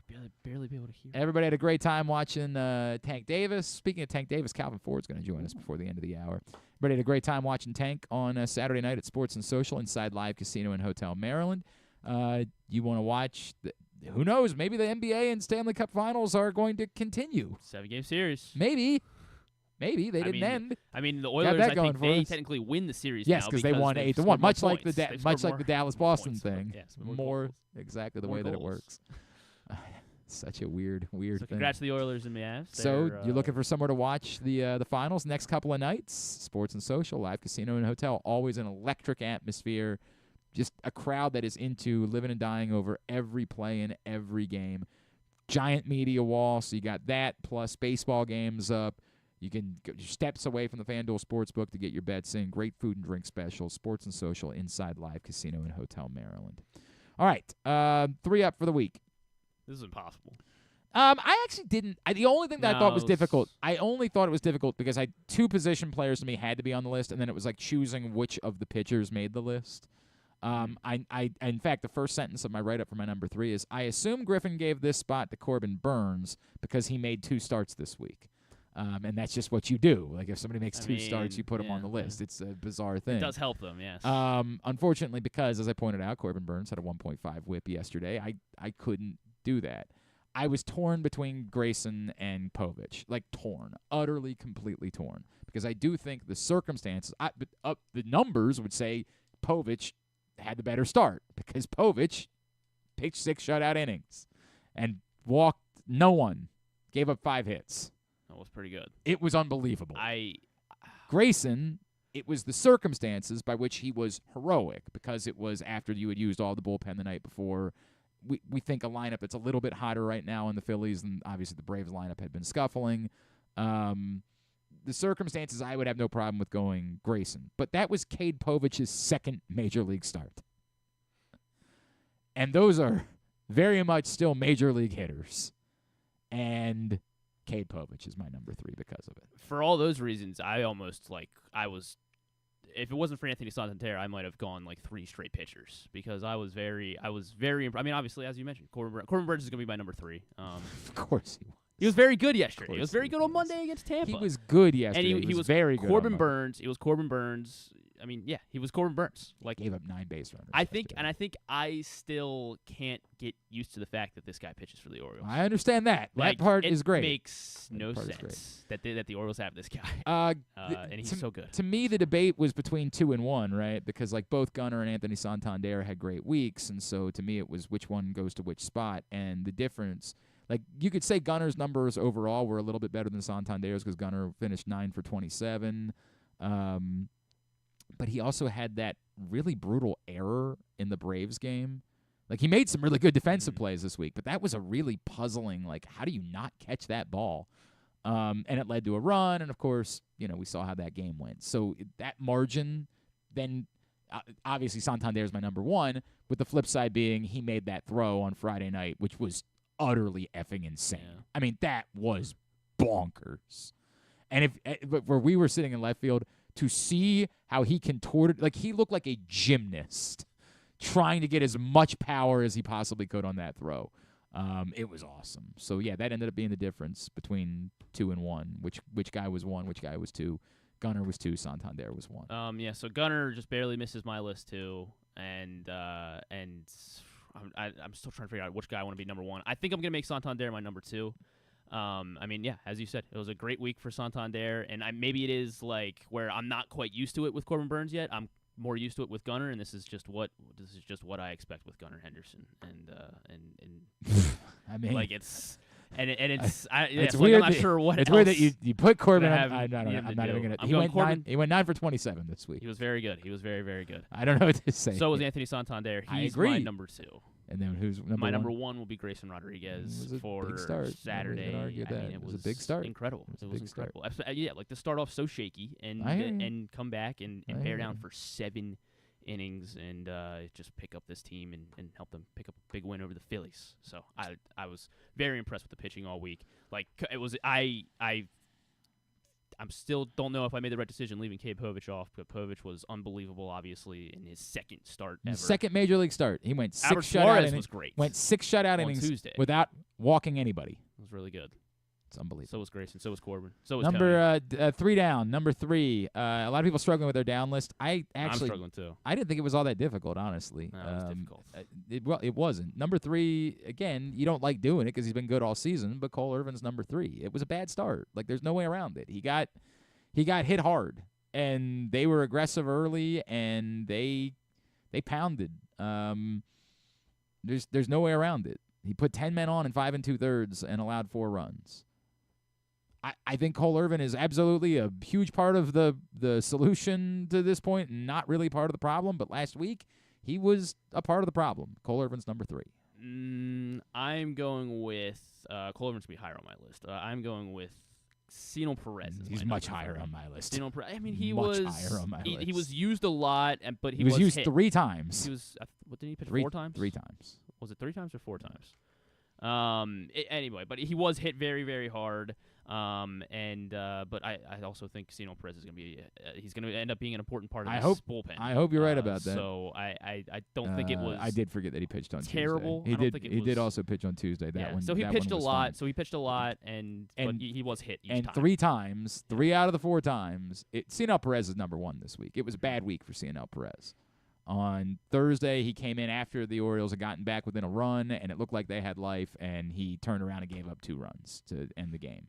On Friday, he came in to face 1 batter and gave up a go-ahead single, and should have been a 2-run single, obviously. And I get it; he doesn't have to wear those because they were inherited runs, but that you were in there to get one guy out, and he couldn't get that guy out. And then he came in yesterday.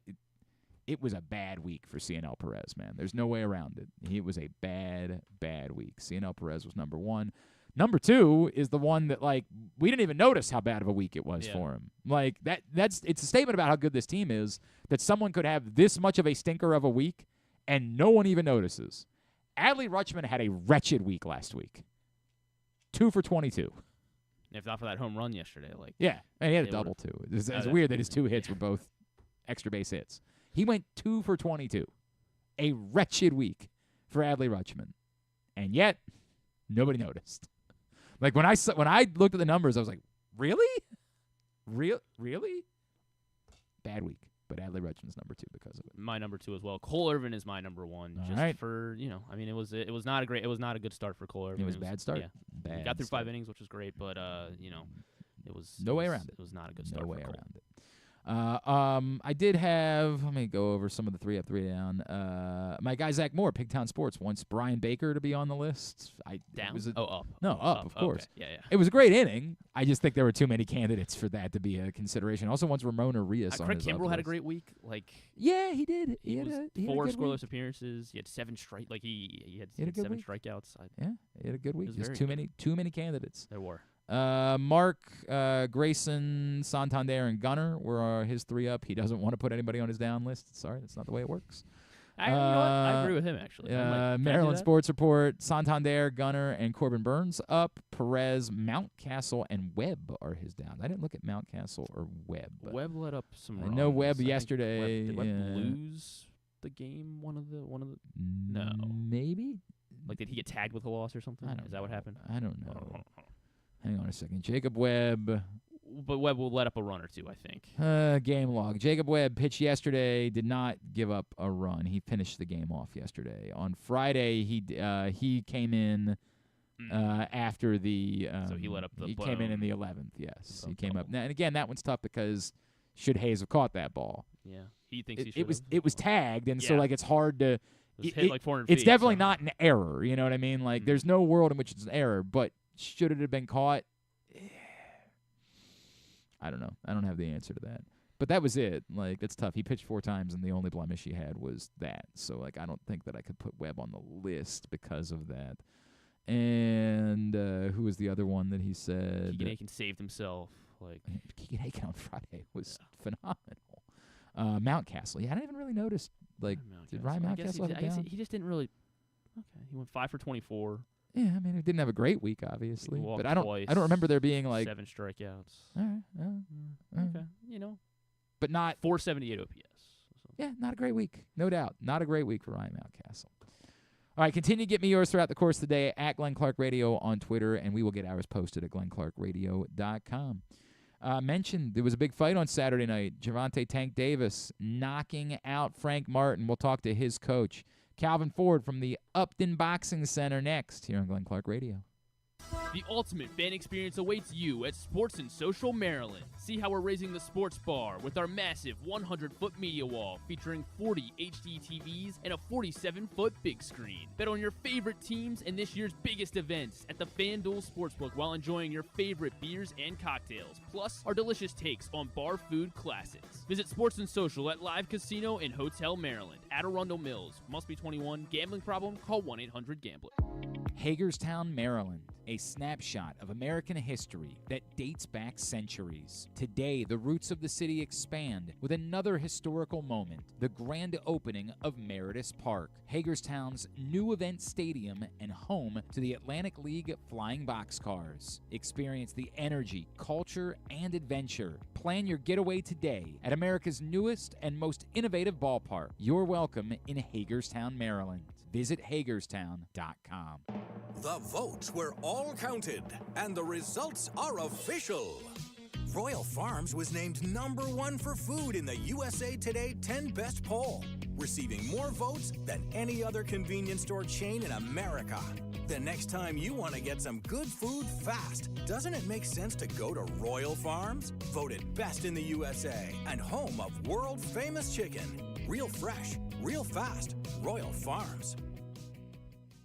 The Toyota Tacoma comes in a range of models and trim lines, so you can choose the perfect Tacoma to reflect your unique personality and driving habits. Check out buyatoyota.com for deals on new Tacomas from your local Toyota dealer today. Gambling can be a fun and entertaining experience, but there are risks involved. If you're planning on betting on the game at the casino or on your phone or computer, know your limit, stay within it. Set a budget and a time to stop. Remember, gambling isn't a financial solution, and it doesn't mix well with alcohol or drugs. Know the risks and have a plan before you begin gambling. For free and confidential services, call 1-800-GAMBLER 24/7 or go to helpmygamblingproblem.org.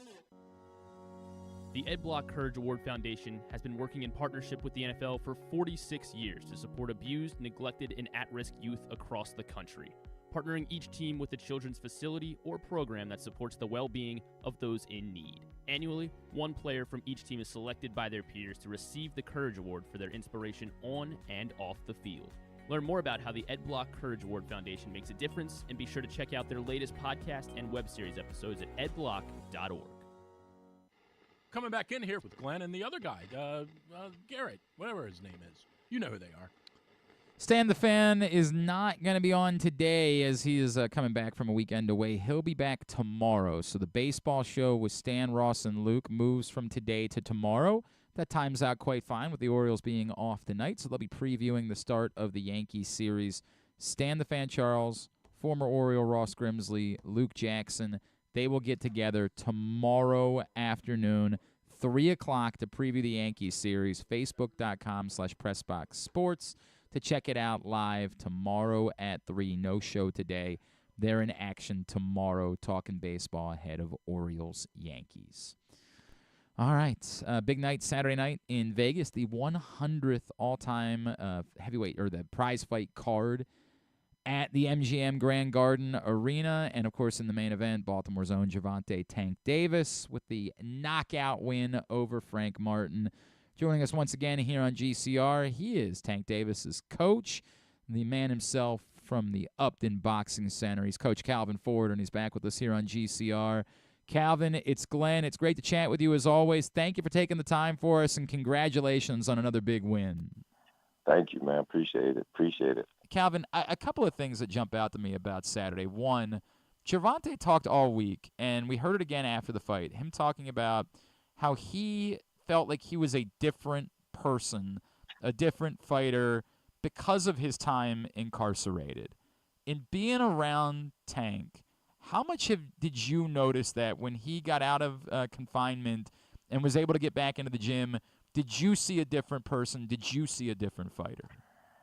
Yes, I was saying in all my interviews in camp and whatnot, if you look at what went from jail until all the way up to now, he did a lot of amazing things. His way of thinking is starting to change, and that comes with maturity. Sometimes when you go into situations and a lot of activities, life is going on, you don't get a chance to slow down and look at yourself, and he understood that from me when I used to tell him my time when I went away being incarcerated. Sometimes you have to just pause.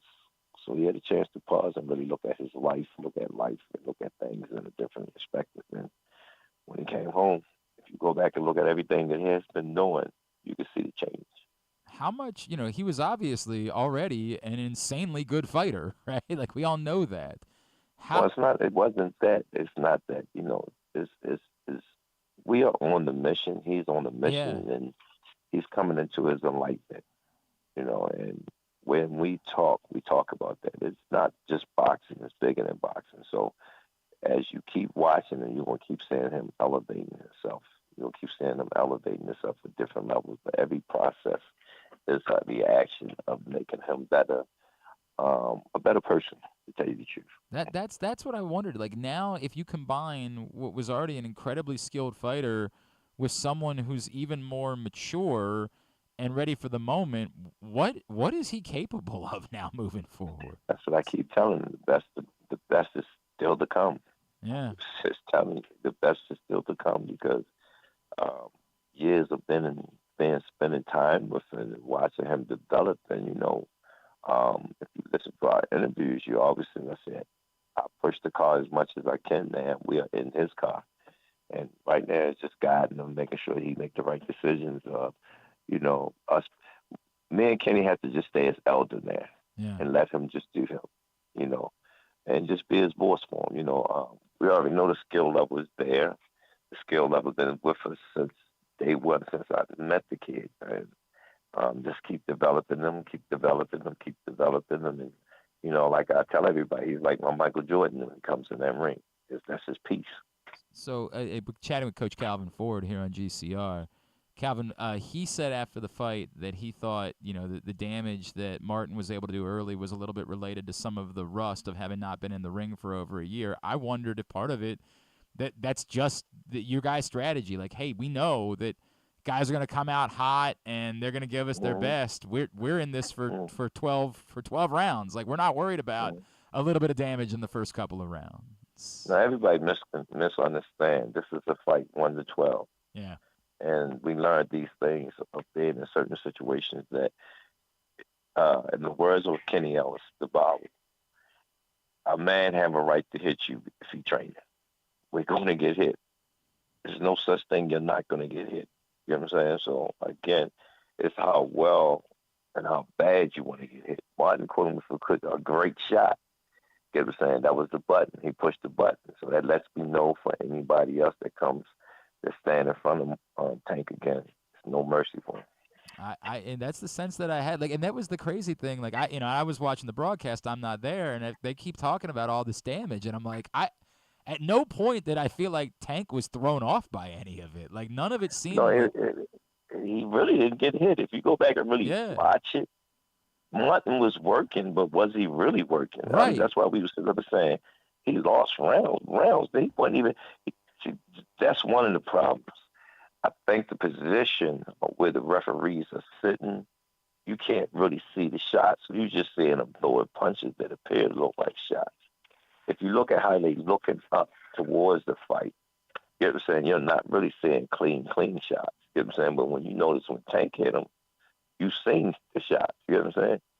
No, so you could you could almost feel him when Tank. Obviously, when Tank's right, but that's the difference. Well, and obviously, as we found out, that like he was leading on all three of the judges' scorecards anyway, right? Right. So, for as much as everybody was making about like the damage, I'm like, I didn't see it maybe the way that you guys saw it. We don't get into that. I remember Floyd tried that same thing on the unofficial card. I said, man, that's an unofficial card, yo. Worry about what we got to do to really get the card. The people that's watching the fight. But at the end of the day, our point was there was no such thing as ring rush. It's just based on timing. Calvin, no such thing as ring rush.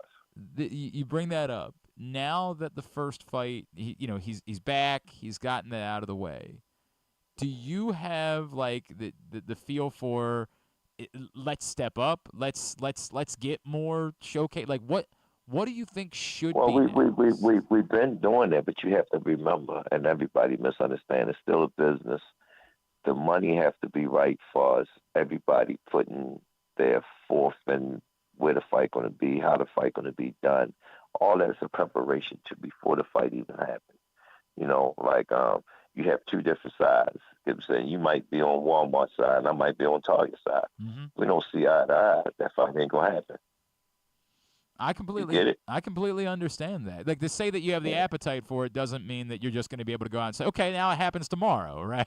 No, it's proper preparations.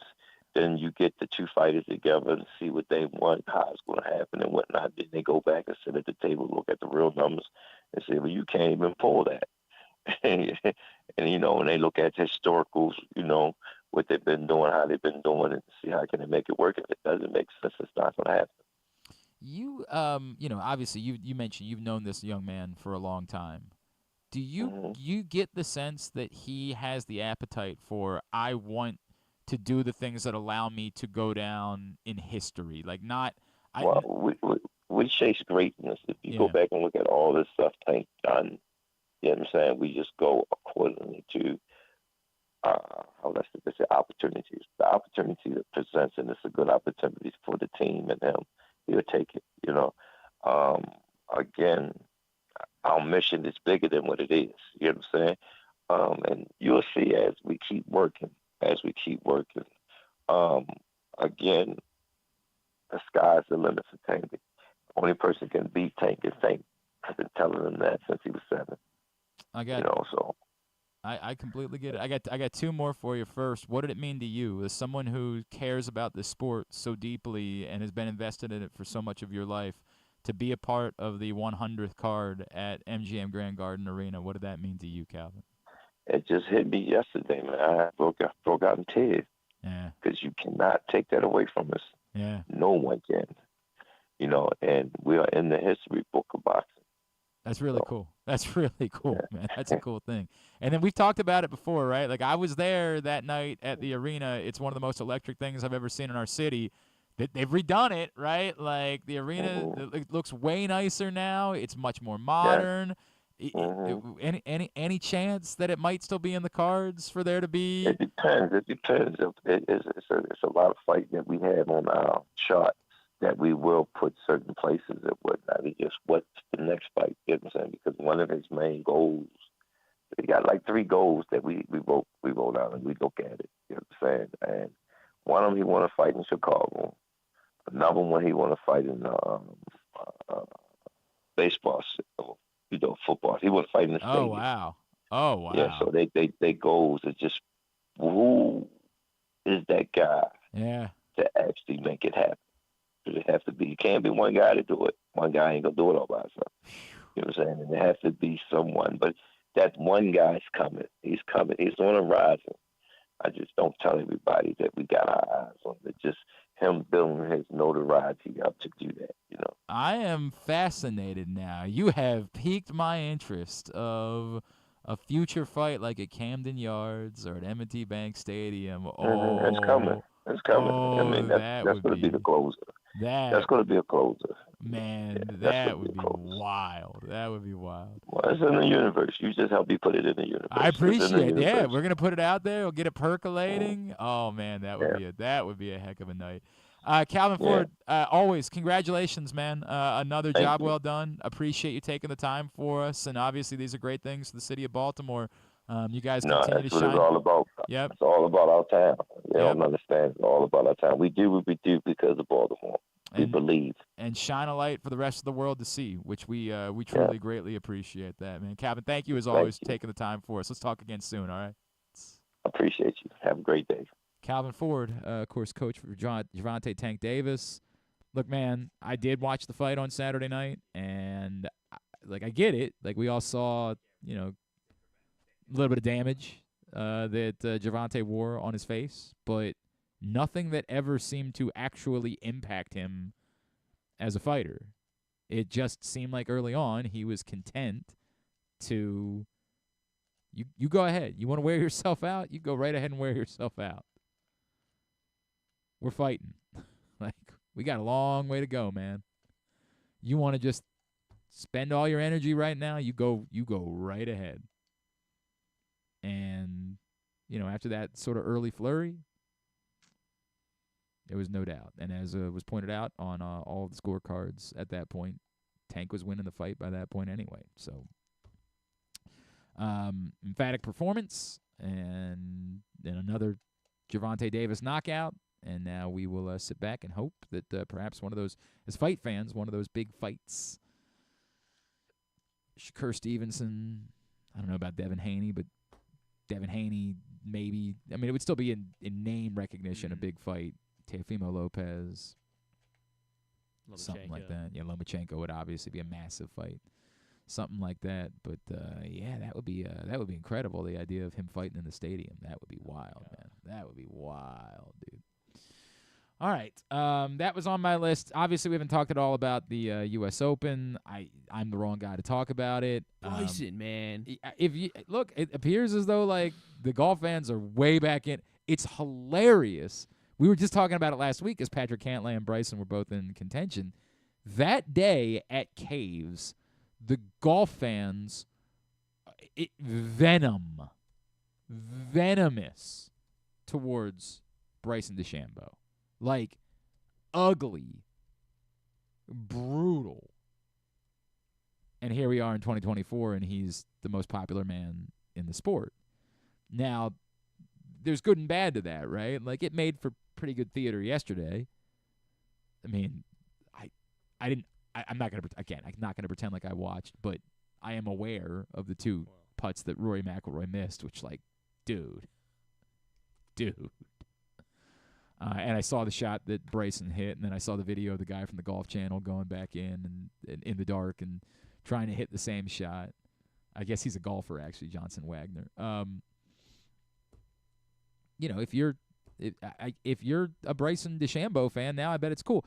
The one thing, and we'll talk about it with Drew if he comes in on Wednesday, like the one thing that I come away from it feeling is like, that's all well and good, but God, I wish I could remember. Somebody tweeted out, and it was maybe Jeff Darlington, a football writer. One of the football writers tweeted out, this is exactly what golf needed, a new needle mover, and Bryson's proving to be the needle mover. And I thought to myself for a second, like, I know what you think you're saying,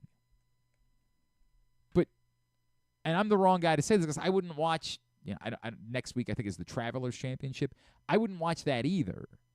But no one is going to watch Live Toronto or whatever the F like they're doing. And that is still the problem for golf. Like, they're still trying to force this live thing that no matter how many John Rahm, Bryson DeChambeau, no matter how many of them are there, no one broadly cares. You still don't know you don't even know what your CW affiliate is. It's just not registering. So the value of saying, hey, Bryson looks like he's a needle mover, maybe that's true. But it goes away the moment he goes back to playing on this other thing. And now the point that I would make is we've tried to force this with a lot of people not named Tiger Woods.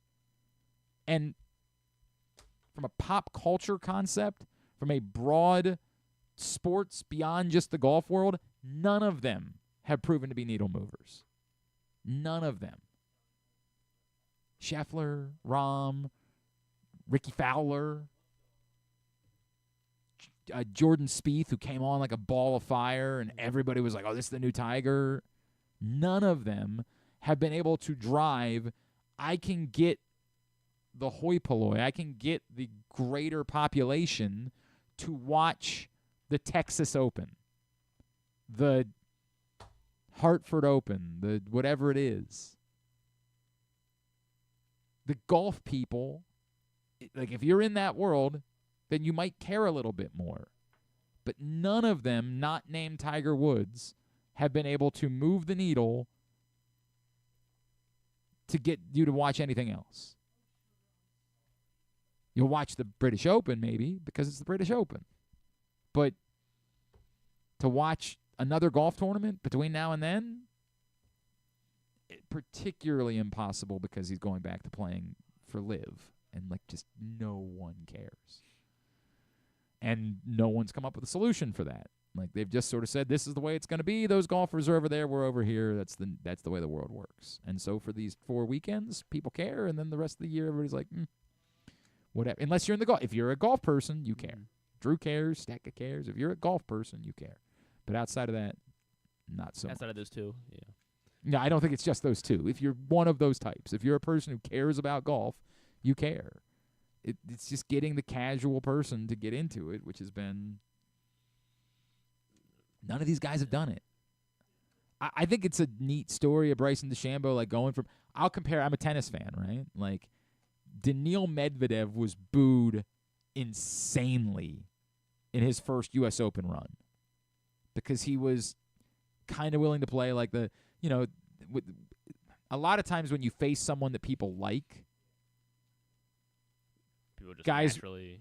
you'll end up being, especially in New York, because in New York it's not like a Wimbledon crowd where they're just going to politely cheer for everybody. In New York, they'll let you know, like, we're not rooting for you because we're rooting for the other person. And Daniil Medvedev, his personality was like, go F yourself. And so he was egging him on, giving it right back to him. And he was a good heel. because of that, because he became a good heel, people were like, dude, this guy's entertaining. And then a year later, he came back to the U.S. Open. Everybody was like, dude, we like you. No, babyface turn. Yeah, like, we like the fact that you gave it back to us, that we booed the hell out of you for a year, and now we're like, we're kind of into you. Like, you're one of our guys. And I think it is neat that, like, Bryson DeChambeau's gone from being, dude, I was there. I went to caves. I don't care at all about golf. But I walked away from that like, holy F. Like, holy F, this is a thing. They hate that guy. Like, hate him. Now, I didn't know why, and I remember, like, because I was trying to do some golf coverage, because when a golf tournament comes to Baltimore, I support anything that's going to come to Baltimore. It's what I keep saying. Phillies fans want to come? Not Great. Phillies fans, not Philly fans. Golf fans want to come? Awesome. Like, I support anything. Imagine if Philly golf fans going to Baltimore. Now, they're the worst. Yeah, everybody knows that. They're the absolute. I don't know. There probably is a golfer from Philly. I just can't think of somebody off the top of my head. But I was doing some coverage. I'm like, what is the deal? Why do people hate this guy so much? And, like, I guess part of it was, like, it was, like, the data manipulation of golf when he, like, bulked up and it became this almost cartoonish version of himself, where he was just this, like, muscle-bound freak, and it was like, I'm not really playing golf. I'm just going to hit the crap out of the ball. Like, I got the sense that might be a thing. You know what I mean? Like that. But I didn't really care. Like, I couldn't imagine caring about that. Like, he's trying to be better at golf, and if he thinks, by the way, that's how he won his first. Like, how are you mad at that? I'm so confused by what you're mad at about this. But whatever, they hated him, and that seemed to be a thing, and golf fans united around it. So, yes, to see him turn around and become like the people's champion, it's a little weird. I thought, here's what I'll tell you was sucked from the little bit that I watched, and I don't know if it was a thing. I watched the 18th hole. I watched the putt, or the shot and then the putt. The people that were chanting USA after Rory McIlroy missed his putt, that sucks. That's jingoistic bull s, man. Like, you want to chant that after Bryson wins? By all means, chant USA. Like, celebrate an American winning. That's your guy. Like, I'm like that with tennis. I root for all the Americans, always, except for there were a couple that were terrible people. Like Tennis Sandgren was one of the worst humans that's ever. I don't root for him, but other than that, his name was Tennis. Yes, Tenys, Tennis. Legitimately, that was his name. But a garbage person. Okay. I root for the Americans. So yeah, an American wins, I'm gonna be excited. American wins.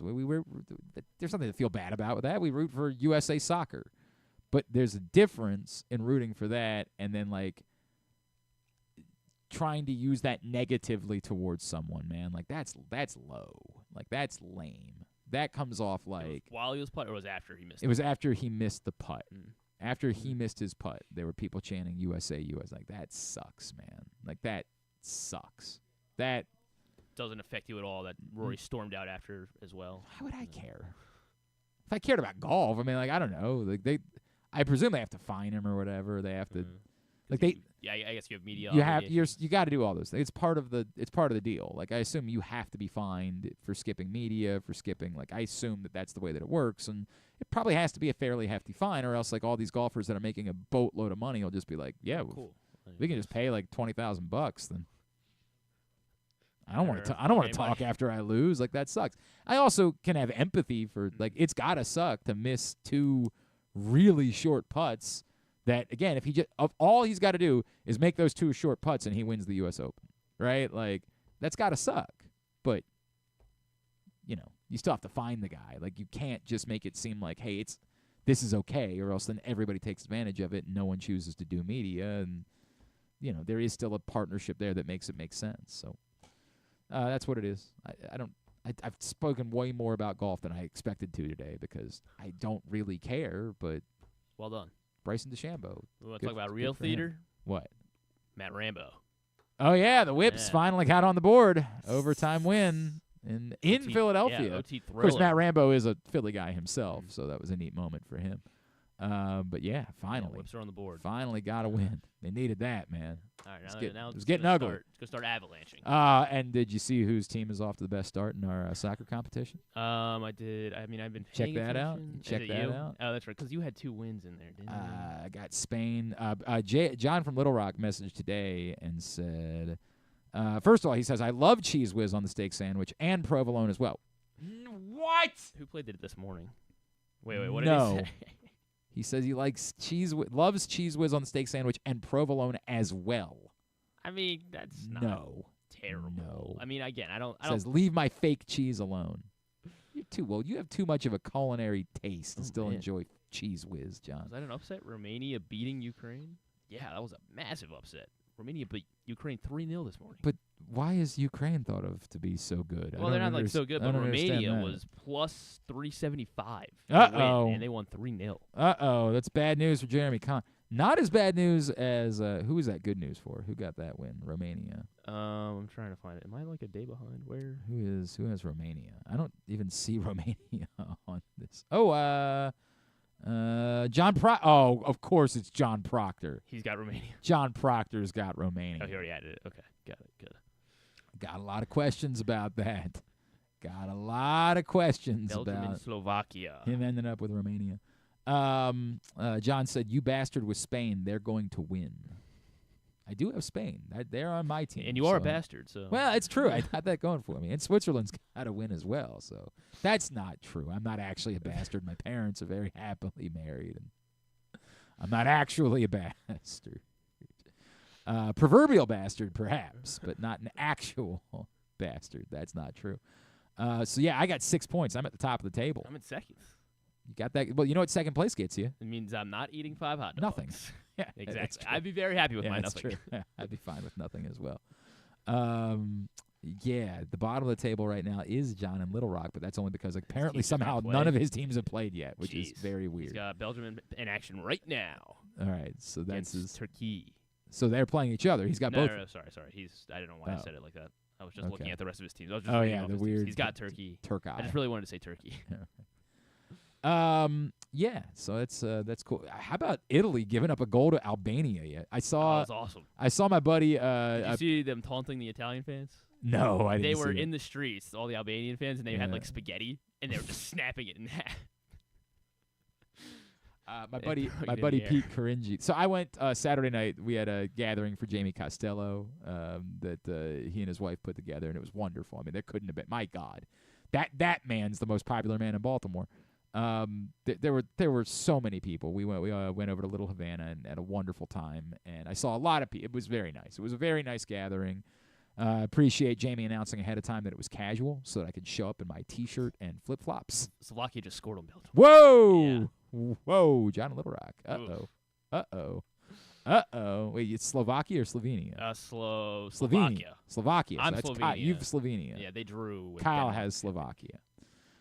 Anyway, the moral of the story is that I bumped into our friend Pete Caringi, former soccer coach at UMBC, and I was like, Pete, what the hell, man?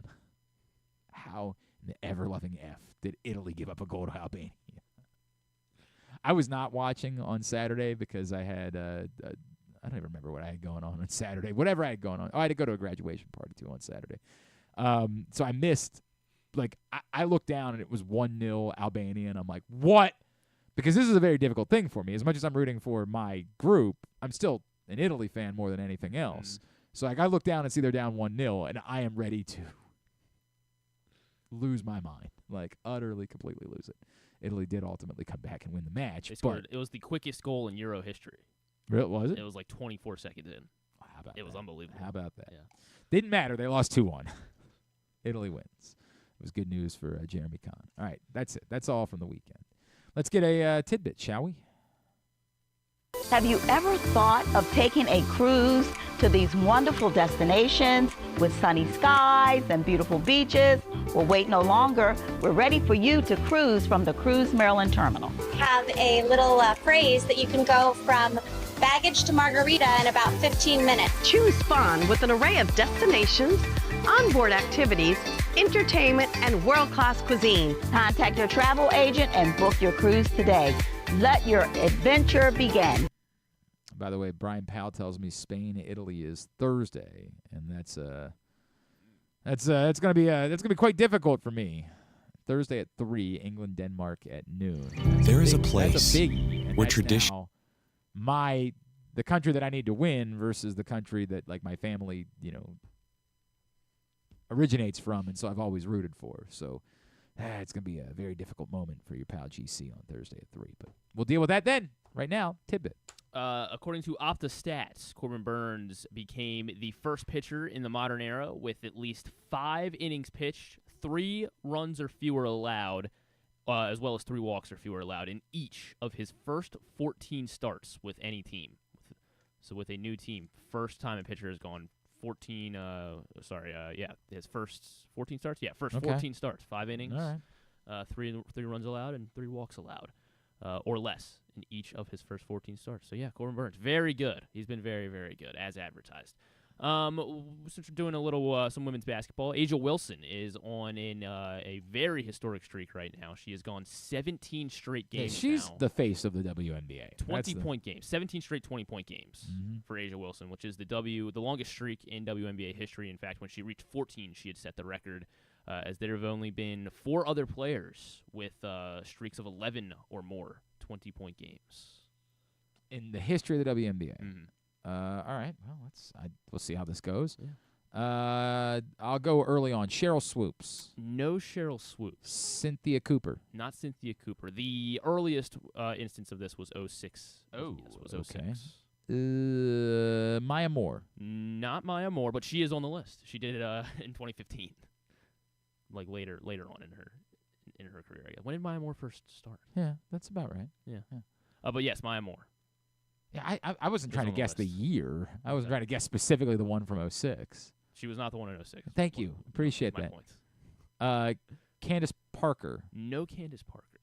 It's not that surprising.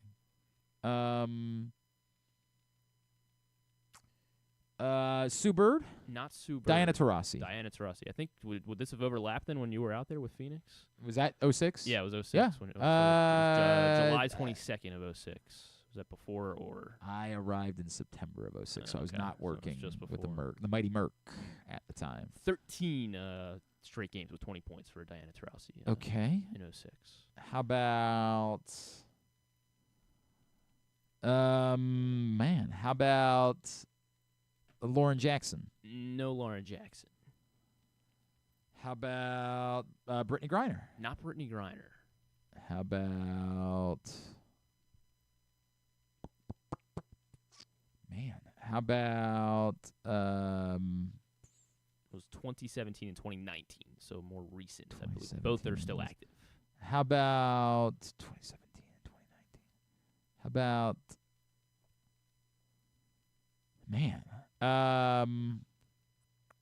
we have a. Hang on, chill, Okay, all right, chill, man. You can't keep it in your pants. I mean, yeah. Elena Deladon? That's a good guess. Not Elena Deladon, though. Stewie. Yes, B. Stu. Rana Stewart, 12 straight games in 2017 with 20 points. And then we How have one more at 11 about 2019. 2019. That's not Sabrina Ionescu. It's not Sabrina. 2019. How about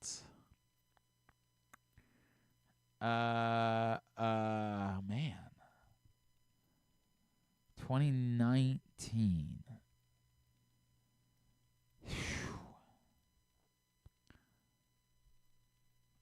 Hell, wow. Vandersloot? Not Vandersloot. She was and still is, I believe, a Dallas Wing. What? You cannot keep it in your pants. I didn't want us to. What is your All right, deal? I'm You sorry. cannot, you're obsessed Sorry. with it. All right, I'm sorry. So, Enrique? Yes, it is All right. Enrique. It is Enrique. Well done. A'ja Jesus. Wilson working at 17 at the moment, so she Jesus. has the record and is still active. So you can keep an eye on that. All right, and the very W. good. Thank you very much. Thank you. Now it's time for My apologies. It's that's the way it goes. Now it's time for us to get totally tubular. There is a place where tradition, family, and community gather, where the aspirations of talented young competitors takes root, and where the crossroads of history, culture, and renewal come together. This spring, experience America's newest and most innovative ballpark, Meritus Park in Hagerstown, Maryland, home of the Atlantic League Flying Boxcars. Plan your getaway today.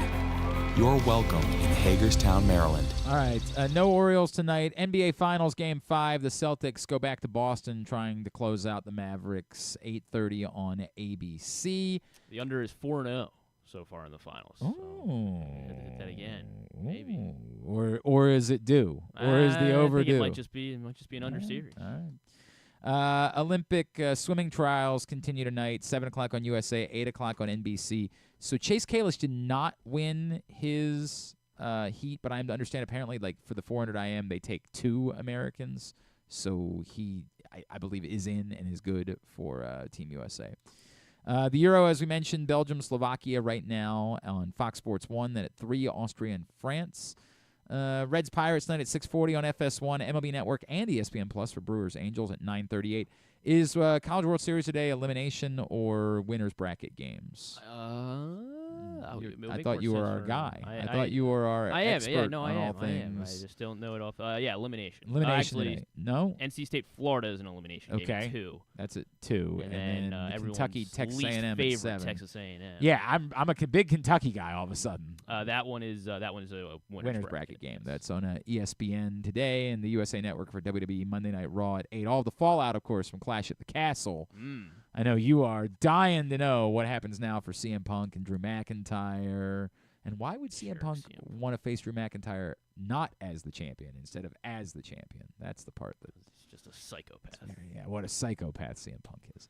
All right, non-sports. I forget that is what I do. There wasn't a whole lot. That is your part here. Your part is where I just you like talk listening about to the that. sports though. That's weird.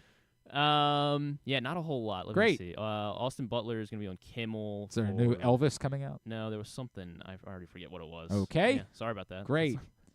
And then there's this is Dynamite tapping. This is probably could be a book club or Cult Massacre on Hulu. Ooh, could be a book club. One Day in Jonestown. It's about Jim Jones. Yeah. And the final hours of how that. Ooh, I might be interested. Turned into a mass casualty event. Drinking I the did not. I've not drinking heard the about Kool-Aid. I didn't know anything about this. Oh, you didn't know about Jim Jones? No. Ooh, he was out there, dog. It looked like he was pretty far out there. Out there. Sad for the people involved. Yeah, very sad. Yeah. Very, very sad. So that is on Hulu. All right. I feel like there was something else I wanted to say here. Oh, are we going to see the movie? Oh, today I can't. All right, let me see. I want to go see it. It looks amazing. Maybe we'll go tomorrow. Matinee. We'll go tomorrow. I got to do the radio show tomorrow night, so I'd have to go in the afternoon. I could do tomorrow or Wednesday, actually. Yeah, tomorrow. Yeah, I thought we got a thing that we're doing on Wednesday. We're recording something or something. Whatever. We'll figure that out. We'll figure it out. But yeah, we later. are. But okay. Yes, later. All right. We'll figure it out. Thanks today to Calvin Ford. Thanks also to Rob Long and to Alyssa Thomas. We'll get all that up in the greatest hits section of the Oh my God, it's so good. tab at GlennClarkRadio.com. And of course, tomorrow that means we'll actually catch up with Gabe Lax tomorrow. USA Today baseball writer. Stuff and then and things. yeah, Stuff and things. Thanks to everybody at PressBox, all of our great sponsors and partners, including Live Casino and Hotel Maryland. Visit Hagerstown, Washington County, Cruise, Maryland, Guilford Hall Brewery, Royal Farms, Ed Block Courage Awards, HelpMyGamblingProblem.org, MSAA, the Baltimore Orioles, your local Toyota dealer, buyatoyota.com. Thanks to Griffin at Griffin_Bass. Follow us, Twitter, Instagram, and TikTok at Glenn Clark Radio. John in Little Rock wants to know, he didn't mean to say together. He does not eat the Whiz and Provolone together. He says Thank separately God. he likes both of them. Holy yeah, cow, he said, I'm not a monster. He would have. Have a great Monday night. Go nobody, except go not Texas A&M. We know that much. Duke suck.